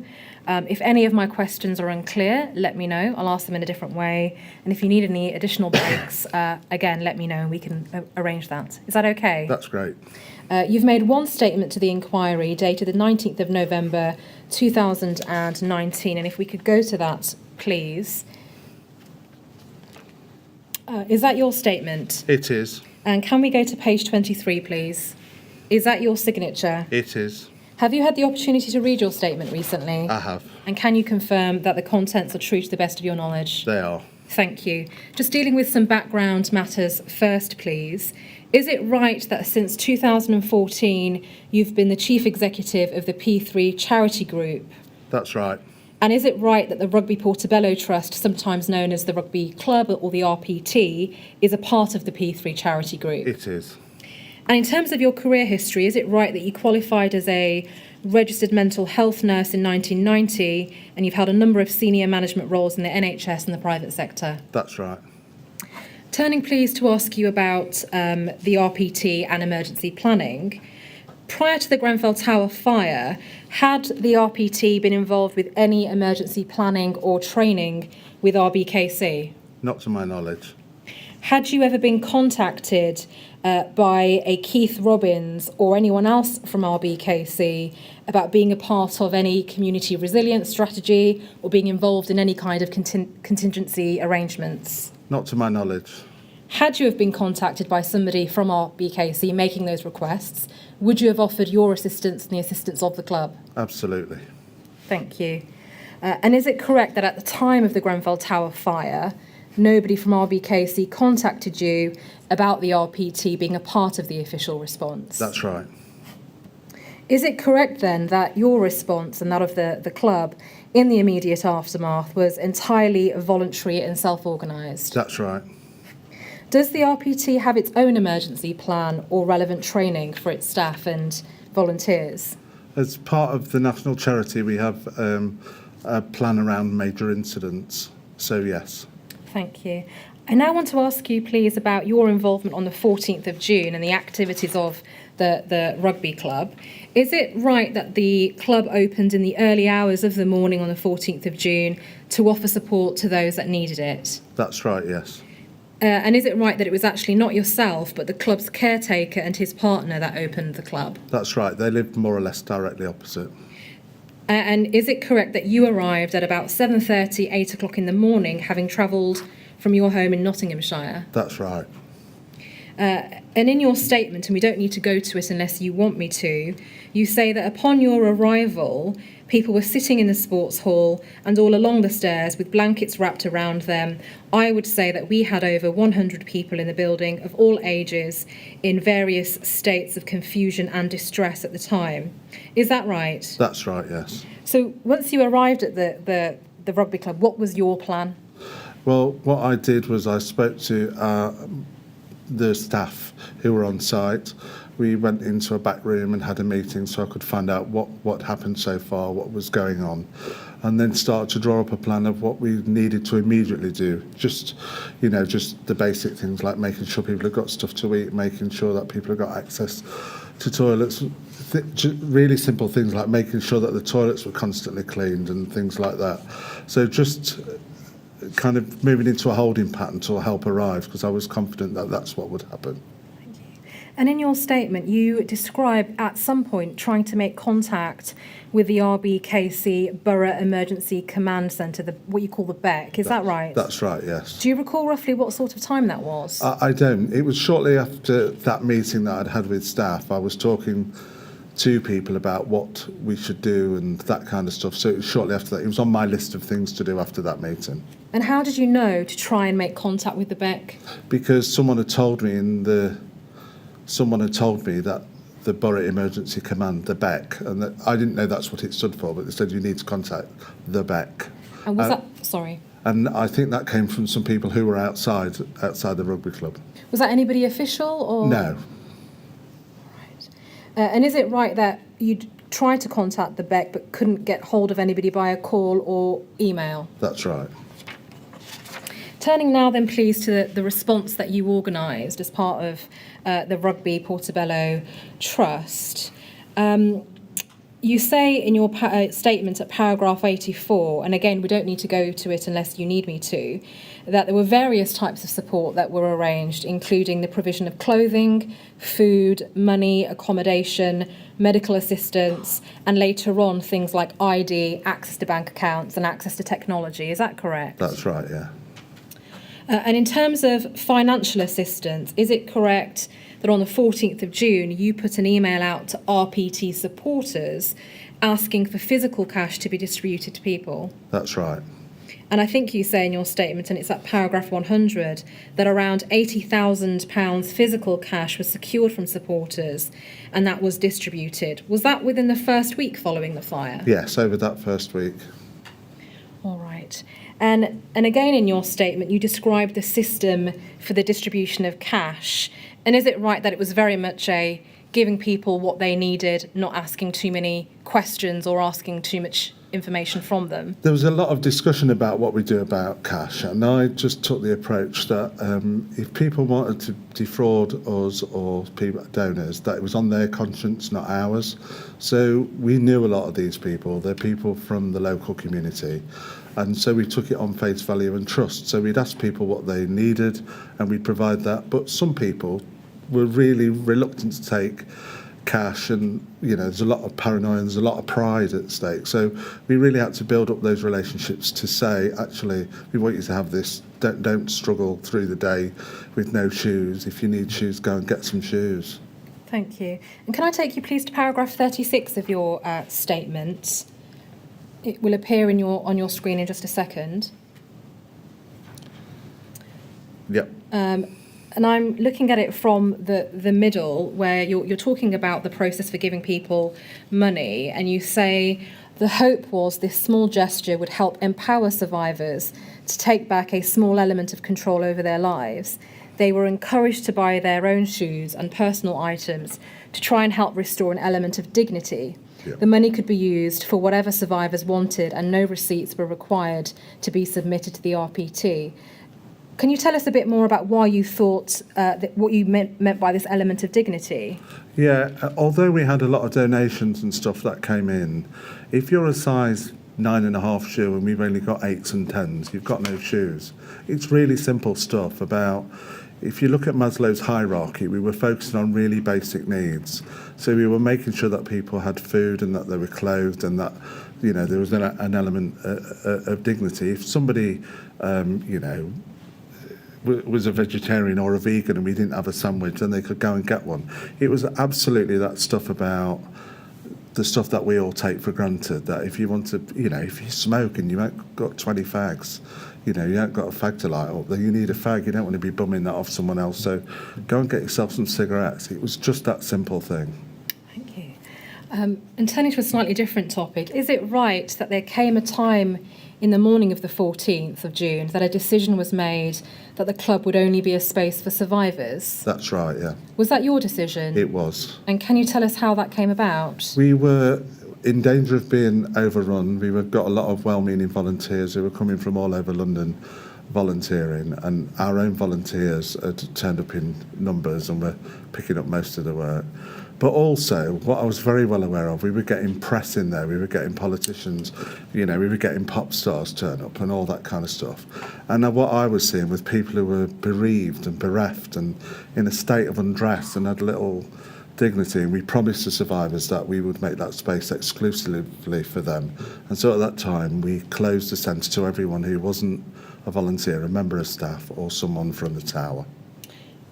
Was that a decision that you made because the club didn't have the capacity to support everyone affected? That's right. We were focused purely on the people who had run for their lives earlier that day. Had you have received some help from RBKC to coordinate the relief effort at the club, do you think you might have been able to support other people in addition to survivors? I don't know. We were full. The space was physically full, so we would have needed to be part of a network. Thank you. I'm going to turn now to ask you about the RBKC housing team, please. Yeah. You say in your statement that the housing team arrived at about 11 a.m. on the morning. Is that right? That's right, yeah. And you later on say in your statement that it was Councillor Fawkes who made sure the housing team came. How did that come about, please? We'd got people on the door to stop people coming in, and there was a huge crowd outside. There was loads of cameras, and in the crowd I saw Catherine Fawkes, who I know. So I went over to her and said, look, we need help. We need someone from... Because I knew that no one was going back to the tower that night, so they'd need somewhere to stay. And I said, we need help, particularly with housing. Where's everybody going to go tonight? And she said that she would try and get hold of someone and get some help down to us. And shortly after they came, I've subsequently understand that they might have been coming anyway, but I assumed it was from that conversation I had with Councillor Fawkes. Do you remember roughly how many people came from the housing team? Yeah, maybe about 10. Okay. And were they identifiable as people from RBKC, for example, by way of badges or lanyards, anything like that? They came to me, the manager came to me and said, you know, we're from the borough housing team. They also came with someone, I think, who was from Westminster, who introduced herself as someone who might be in charge. And I was rather short with her because it was a bit too late really for that. But the housing team, we set them up in an office upstairs and gave them laptops and Wi-Fi's. And what I did throughout the day was I stood up occasionally just on a chair in the hall and made announcements as we knew stuff. And one of the announcements I made was that the borough housing people are here and they're going to speak to everyone today about what we can do about getting you somewhere to stay tonight. And so we set them up upstairs, and then later on they moved 2 desks into the hall, so they started working with as many people as they could. Were you aware that some survivors reported not being aware that RBKC housing was at the rugby club? No, I wasn't aware of that. It's entirely possible it was chaotic. Was there a particular system put in place for survivors to meet RBKC housing? No, we kind of agreed between us and the housing team that they would introduce themselves to everybody and offer everybody assistance. Are you aware of whether they did in fact do that? What I can tell you is that night nobody slept at RPT because everybody who was in RPT was offered something by the housing team, I understood, because that's where they went. A part of our role in that was you couldn't move in Kensington, in North Kensington at that time. You couldn't get cars in and out. So we had a local taxi firm who gave us cars to get people to hotels. So we were booking rides for people, and also a lot of our volunteers who lived very locally got their own cars, so we're taking people to hotels. Just to be clear, was that something the RPT arranged or RBKC? Yeah, we organised that. Thank you. And just going back to RBKC housing team, were you aware of them doing any vulnerability assessments or assessment of specific needs to assist with accommodation? No, I didn't know what they were doing. I assumed, I work for a national homelessness charity. I was assuming they were doing stuff around duty and assessing people's needs. Did you observe any of the actual interviews that were taking place between didn't. survivors and RBKC? No. We've heard evidence from one survivor, Hanan Wahabi, who described her experience of the interview with RBKC. And she described it as a tick box interview with people being robotic and not having any empathy. Although you weren't observing these, did you later become aware of survivors having concerns with the way that RBKC were doing these interviews? Absolutely, because the stuff I was aware of was, one, that there was such a large volume that it did appear to be a tick box exercise, and also that they were short on solutions.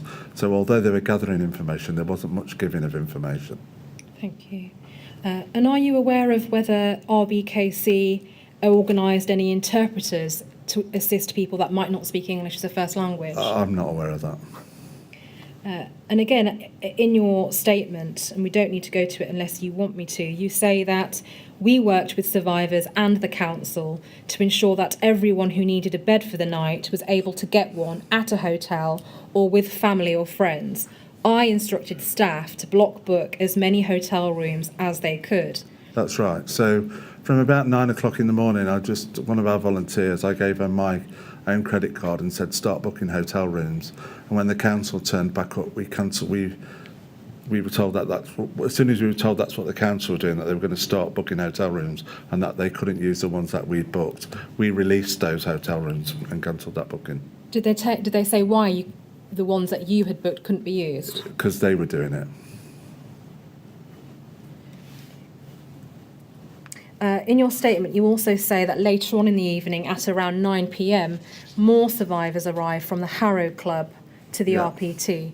Is that right? That's right. We were told the Harrow Club was closing for the night and that we were going to be a rest centre. I'd heard that a couple of times during the day, that we were going to be a rest centre overnight. So we were told the Harrow Club had closed and they were on their way. Do you recall how many people from the Harrow Club came to RPT? It was in a minibus, so it's probably no more than 10 or 12. And was accommodation also arranged for those people? Yeah, the council housing team didn't leave the building till around midnight. Not all of them, some were still around till around midnight, and were still getting people to hotels. The team manager specifically stayed until the end. Turning now, please, then to ask you about your interaction with RBKC councillors. Yeah. If I can take you, please, to paragraph 42, page 10 of your statement.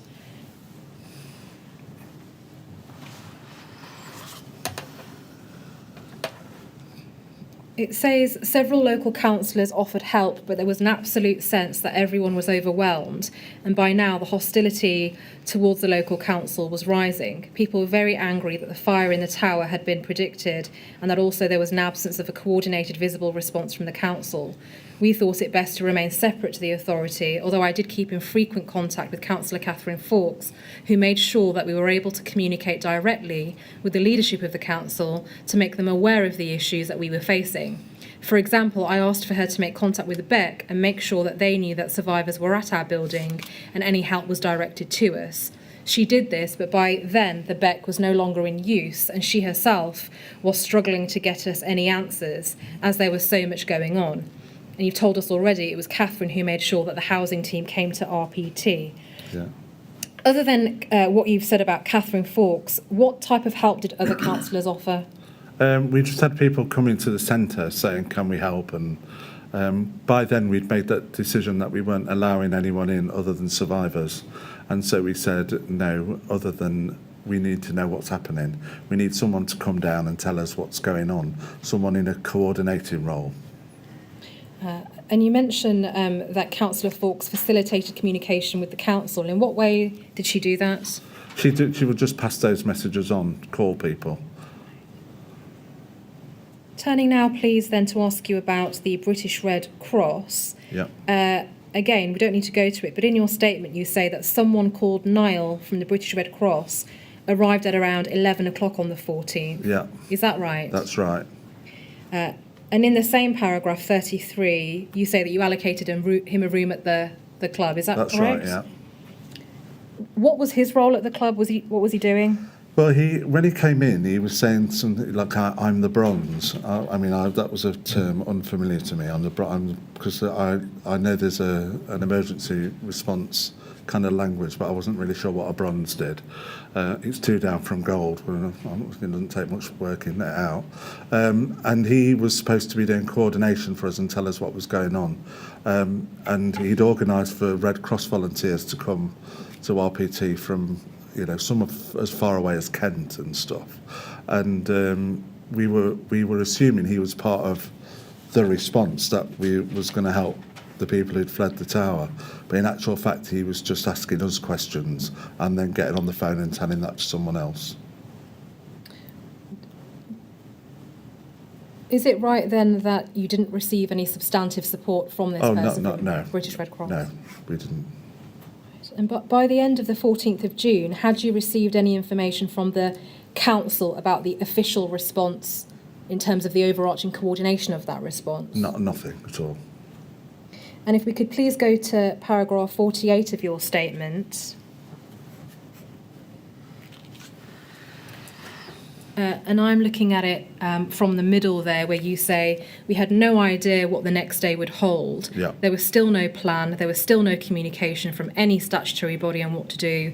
Therefore, we told everybody who came to the RPT on the first day that we would be there for them on the second day, and we would try and find out what the longer term plan was and help them with whatever they needed. Is that right? That's absolutely right. Did you ever find out what that longer term plan was? I'm still waiting to find out now.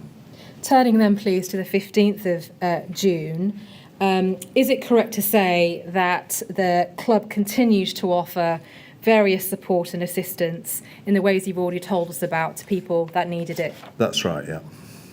And just dealing with it very briefly, if I can, is it right that the continued support included the team organising transport to people to and from hotels and hospitals? That's right.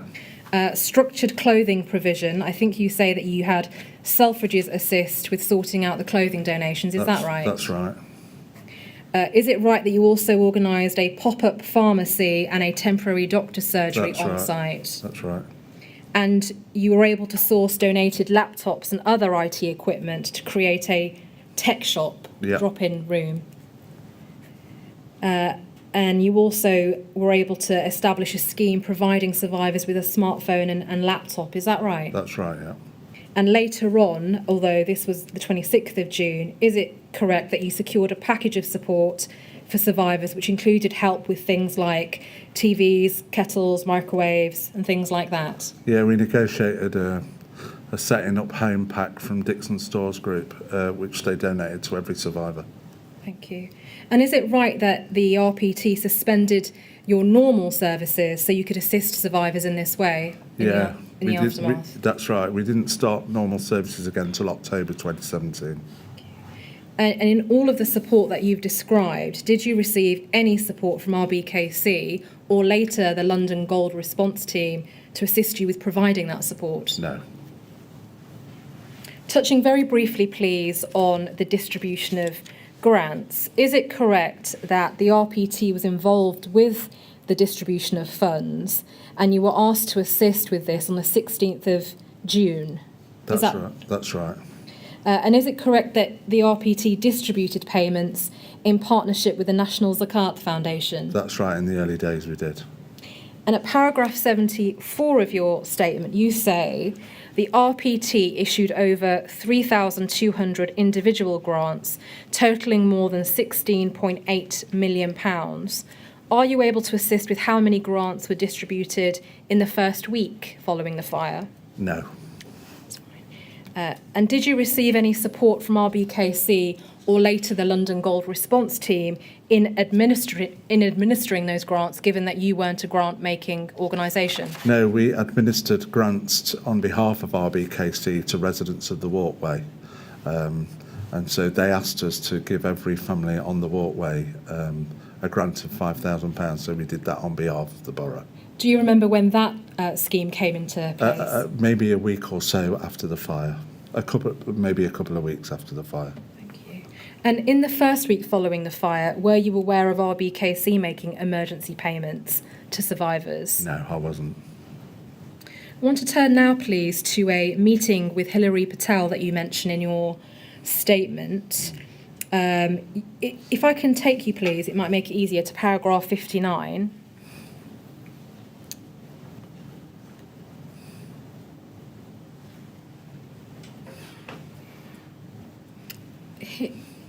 Here you say the RPT was invited to a meeting at Westway Trust on Monday the 19th of July, hosted by Hilary Patel. We've got evidence from other people that were in attendance at this meeting, suggesting it was the 20th of June. Does that assist with your recollection? Yeah, it was the 20th of June. That's the wrong date. I do apologise for that. Thank you. Were you aware at the time that Hilary Patel was a part of the London Gold Response Team? No. And just sticking with paragraph 59, please, and you've got it there on your screen. From the third line, you say, we expected at this meeting Miss Patel was going to provide us with information and share the medium and longer term plan with us. We told survivors that this meeting was taking place and we would have more information for them after the meeting. Continuing at paragraph 60, you say, on arrival at the meeting, we all went round the room and introduced ourselves and the organisations we were from. At the end of this, the meeting was closed. Nothing useful or productive in terms of information was shared at the meeting, and people were very angry that there was no further information or commitment to resolve any of the issues that we were facing. There was a commitment to a further meeting, which never happened. Is that correct? Yes, it was like a scene from Yes, Minister. We just all gave our names and who we worked for, and that was the end of the meeting. Did you have any other interaction with the London Gold Response Team? No. What are your observations then, please, if any, on the response after the London Gold Team took over from RBKC, and we know that that was on the 16th of June? Did you notice any difference? We know the Westway was kind of more stood up, as it were, and had got a more robust response, that all the organisations were being based at the Westway, and we were told to send people to the Westway should they need any kind of help from housing, etc., etc. And actually, because we were giving away grants, we were invited to send staff up to the Westway, and which I did, and my staff refused to go after day one. And why was that? Because they said they felt it was inhumane and cruel, that people were being asked multiple times by multiple agencies to talk about the fact that they were bereaved or that they'd fled fire. It was traumatising people over and over again.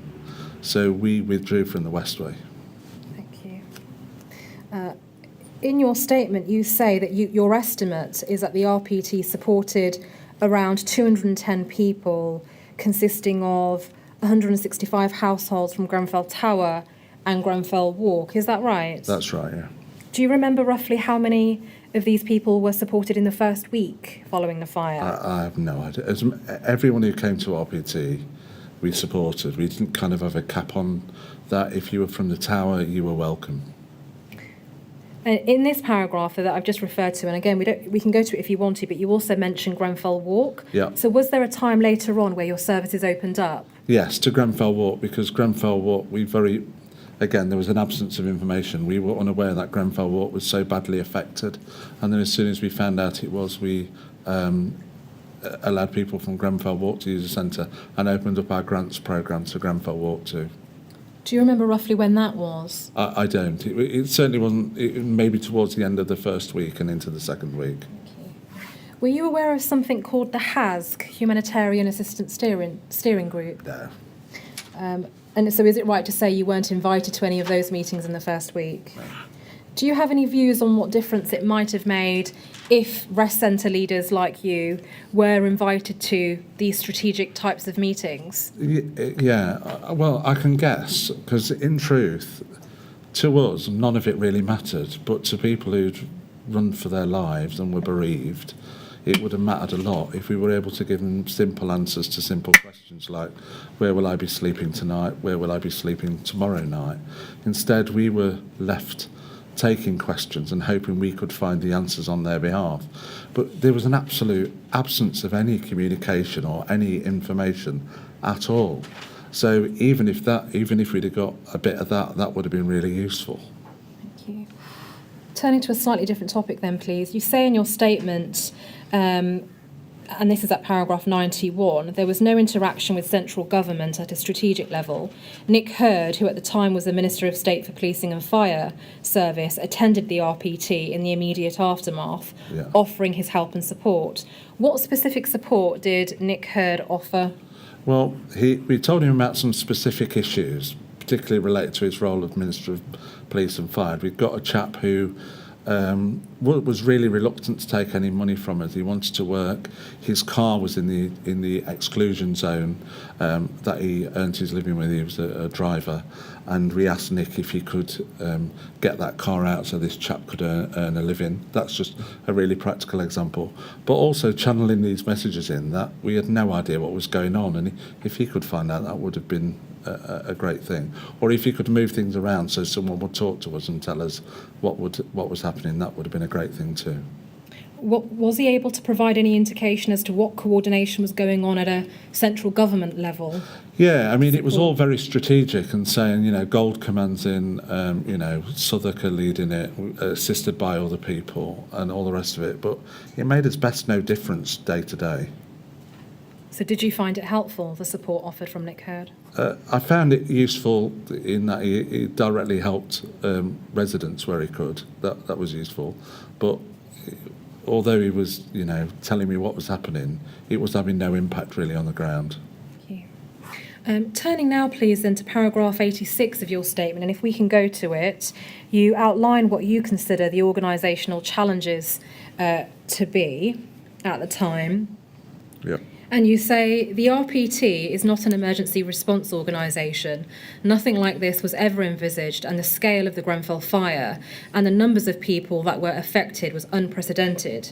Yeah. We had no plan to deal with a disaster like this. However, our skill is in our ability to understand and work with people. Therefore, we were able to mobilise a large volunteer workforce, and very quickly, who put their lives on hold for considerable periods of time, and we could distribute financial aid rapidly from the RPT's own funds and money from supporters in the locality. This had a very real and immediate impact. Is that right? That's right, yeah. What was particularly significant, in your view, of being able to understand and work with the people directly affected? Well, this response was human to human. When you're saying to somebody when you can clearly see somebody's in need, and sometimes that's just about compassion, care and kindness, then just about anybody half decent can help with that. We were looking, our community, the North Kensington community, was looking after its own people in the absence of anything coming from anywhere else. And that's really what happened, that people just got alongside other human beings and did what we could practically to support them at a really difficult time. And that was it, really. Local people looking after local people. Although there was a national mood that help would come. People, I've seen it in the paper, people were coming from all over to help. And it's a sad indictment, really, that people were getting out of bed to help their fellow neighbours when other people weren't getting out of their offices to help our citizens. And you continue at paragraph 87, and you've got it on your screen there, and you say, in my view, the lack of communication from other lead agencies at a strategic level outlining what the plan was and how things were being managed was the biggest challenge. At the RPT, I kept thinking that help and support would come from other lead organisations. However, it never materialised. Yeah. How did you feel as a professional trying to do your best, leading this centre, trying to organise a response, waiting for help that, in your words, never came? Yeah, that was, I found it remarkable. I mean, this is, one of the wealthiest countries in the world, and this is London, that's dealt with some enormous challenges, and an absence, a complete absence of coordination, communication and response. It was staggering, and that in itself was kind of made me think, are we out of the loop at RPT? Is it happening elsewhere? Is something happening elsewhere? So we reached out to people that we knew, like Clement James, like the Almanar, like the Harrow, and they were all exactly the same. We were trying to find out between us what was going on, and none of us were successful. Turning now then, please, to ask you about your observations on the official response in a little bit more detail. Can we go, please, to paragraph 109 of your statement? You say here, from what we experienced at the RPT, there was no overarching leadership and coordination in the immediate aftermath of the fire. The local community helped themselves with support from others. In your view, what could government have done better to better coordinate the response, and what impact might that have had on the RPT and its response? One of the most, hindsight's a wonderful thing, one of the most remarkable things that I've heard is that councils have to ask for help before it comes.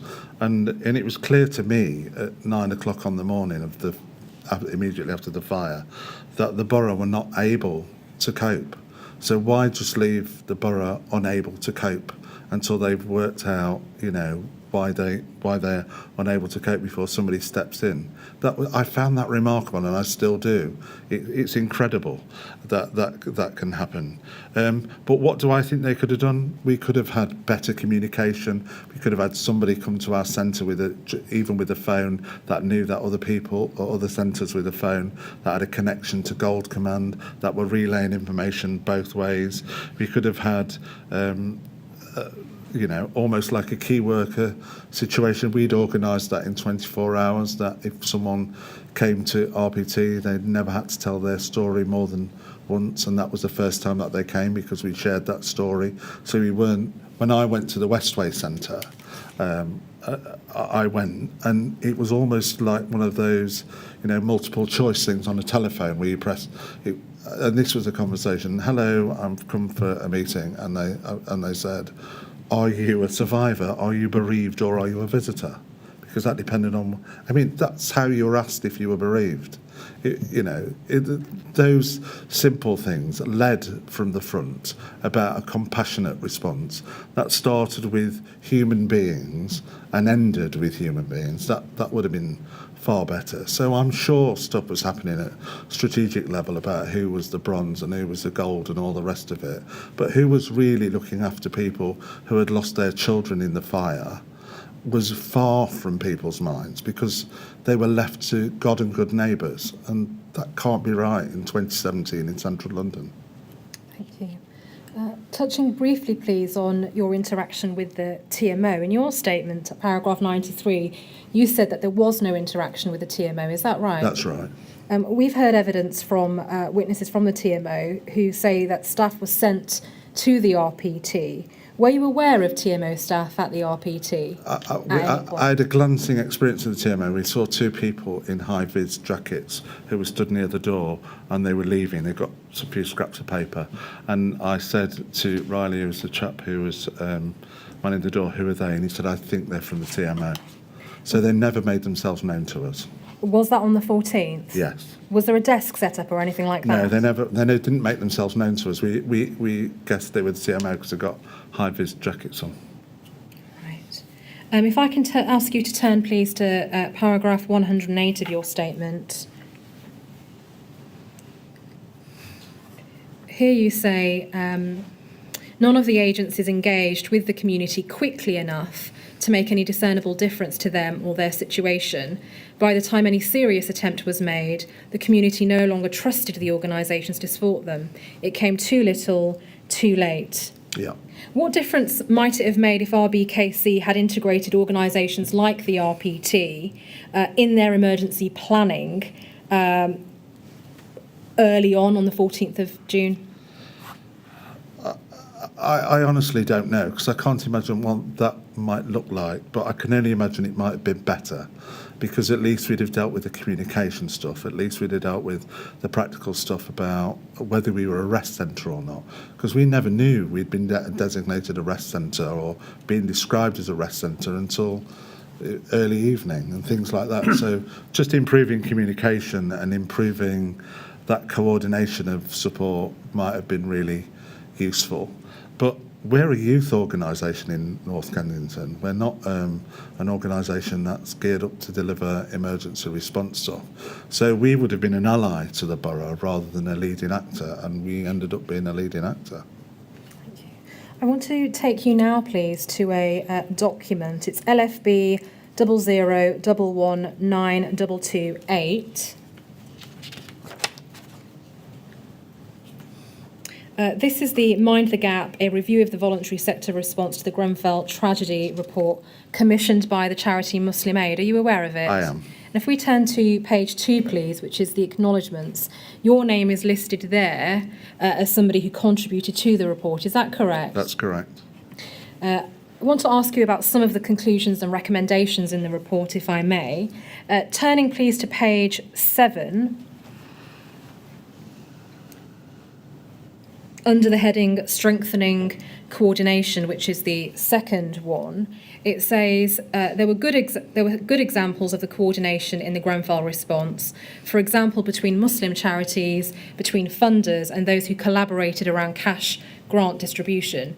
Overall, links across the sector and between the sector and government were weak, reflecting the lack of effective mechanisms to facilitate the involvement of the full range of actors engaged in emergencies at local level and beyond. Do you agree with this?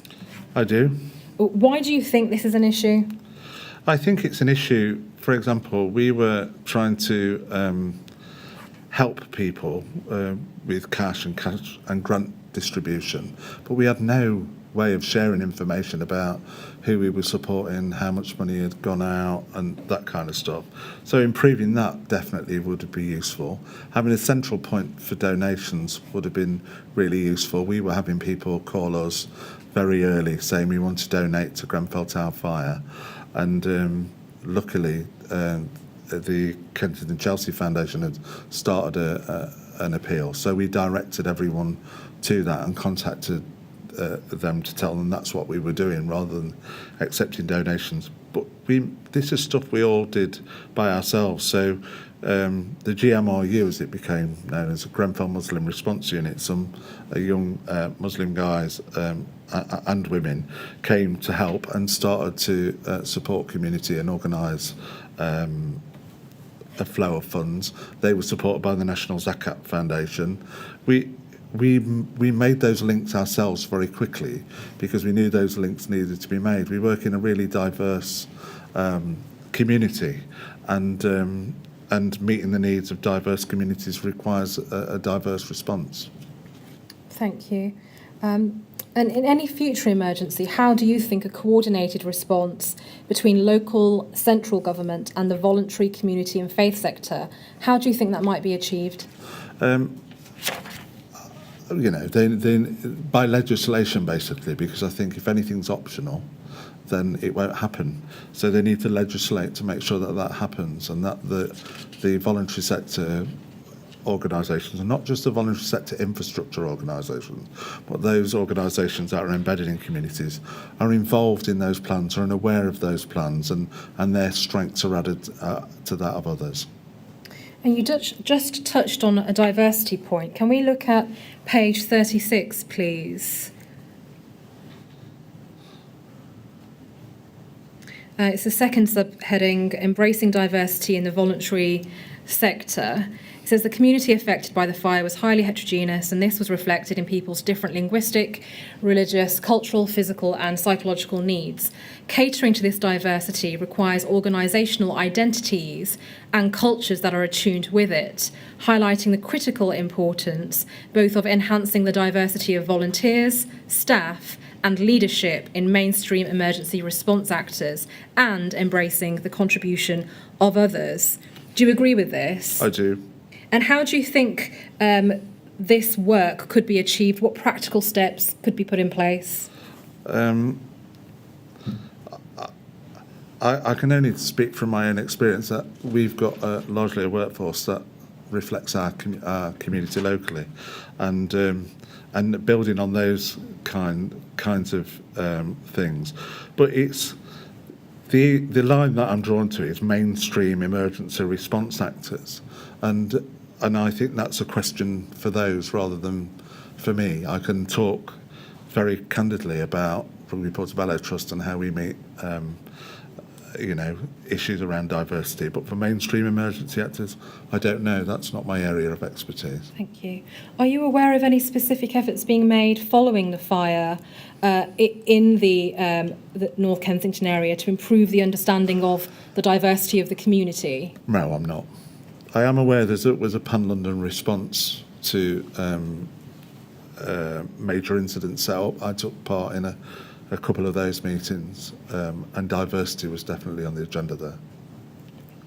Now, are you able to say briefly what sorts of issues around diversity were mentioned? Well, issues around translation, and also a big issue for us was that this happened during Ramadan, which itself presented problems but wasn't immediately obvious to lots of people.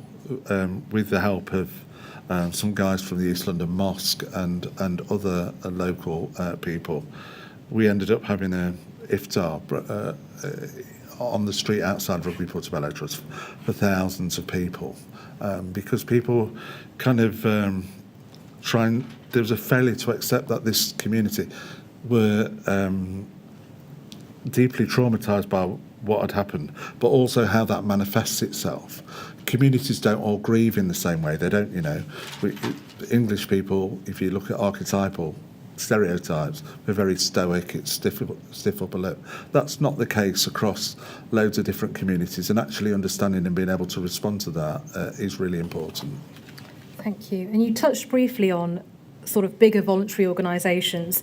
Do you have any views on how bigger voluntary organisations such as the British Red Cross could better utilise the experiences of frontline organisations like yours? Well, I'm not sure it's experience, but because we don't have, this is the only experience we've got on a major incident. The British Red Cross are far more skilled at that. But what it could do in these situations is much like the borough, is integrate into the voluntary sector infrastructure that's already there by working with us as partners rather than just kind of turning up asking us for information. Thank you. And if we could turn, please. Might be on the same page, 38.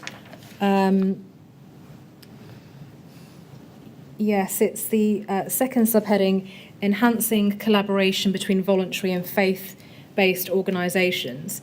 It says here the London Faith Sector Panel is strong in terms of the representation of faith constituencies, and there are good links with faith networks at borough level. Links between the faith and secular voluntary panels are limited, with one representative sitting in the other's meetings. Faith groups' efforts are not helped by the fact that most have few, if any, dedicated personnel to work on resilience and response. The Grenfell disaster highlights the complementarities between faith-based and secular organisations, and more might be done at higher levels to foster these and share learning and planning in London and elsewhere. Do you agree with that observation? Yes, I do, as a general point. Is there anything further you'd say about why that in particular is important? Well, one of the great things that we were able to rely on was our network already, and we already knew some of the other people. My colleagues knew the community really well. Conversations with the Almanar Mosque, for example, were really easy. We already knew Abdul Rahman, so we could have those conversations about what they were doing and how we might support them and vice versa. Thank you. Can I please take you to the witness statement of Adrian Clee from the Salvation Army? Yeah. It's CFV 6059, page 13.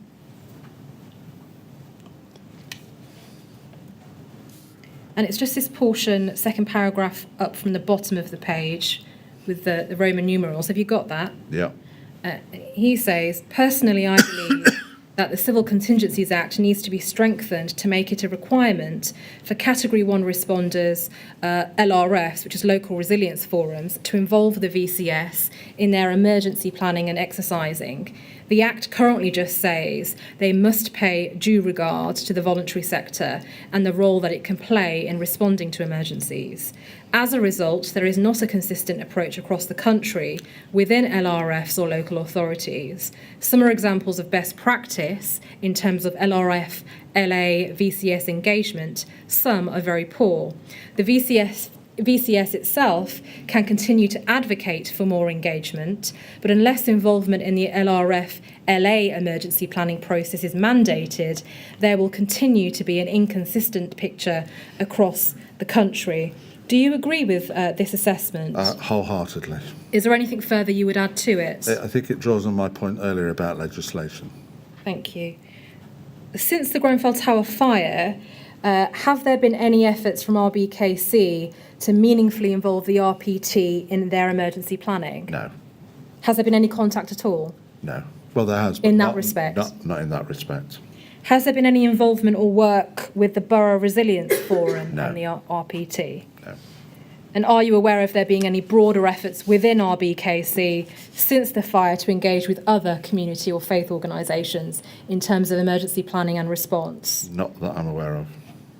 Is there anything else that you would like to add to your evidence today? No, just drawing on my point earlier, I remain incredulous that this happened in London in 2017 and people were left to their neighbours to provide care, comfort and shelter in one of the richest boroughs in the country and one of the richest cities in the world. It still shocks me to the core that that's how we treat our citizens in this country. Thank you very much. Those are all the prepared questions that I have for you. We're going to take a pause to see if there are any others. Well, Mr. Sims, when Council gets to the end of her questions, we always have a short break because she may want to reconsider, and there are other people following proceedings from elsewhere who may want to suggest questions that we ought to be asking you. Okay. So we'll stop for 10 minutes. Excuse me. We'll come back at 25 to 5, and then we'll see whether there are any further questions we have for you. I'm going to ask you to go with the usher in just a moment, but while you're out of the room, please don't talk to anyone about your evidence or anything relating to it. Okay. All right? Thank you very much.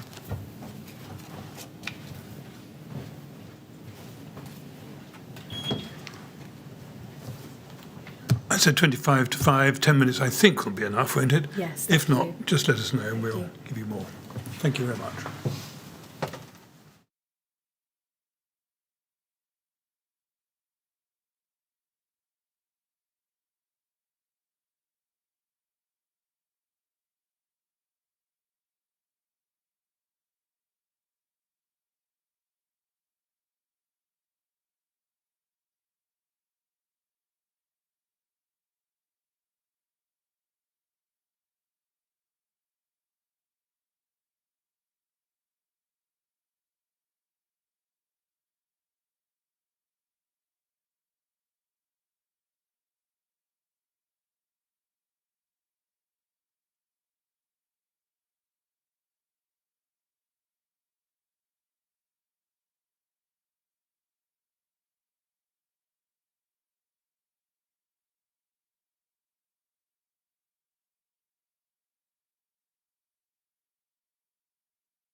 Would you ask Mr. Sims to come back in, please?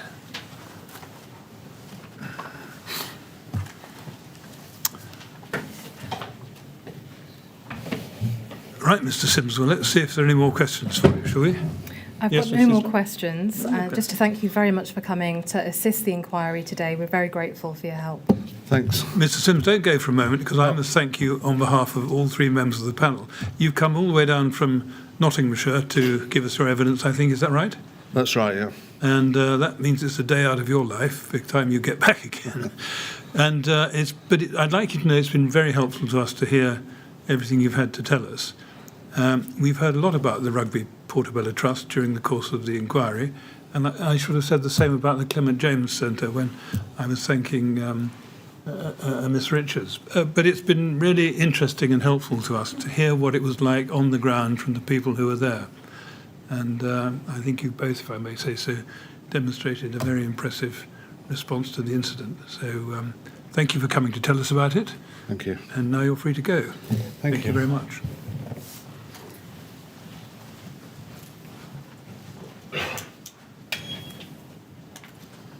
Well, thank you very much, Ms. Islam. That must be it for today. Thank you. And can I thank everybody for their patience for sitting a bit later and bearing with me this afternoon? Well, thank you very much. And of course, we're very grateful to those who keep us going and take the transcript and do all the other things that are necessary for our work. Another witness tomorrow. Yes. And we'll resume then at 10 o'clock tomorrow morning. Thank you. Right. Thank you very much. 10 o'clock tomorrow, please.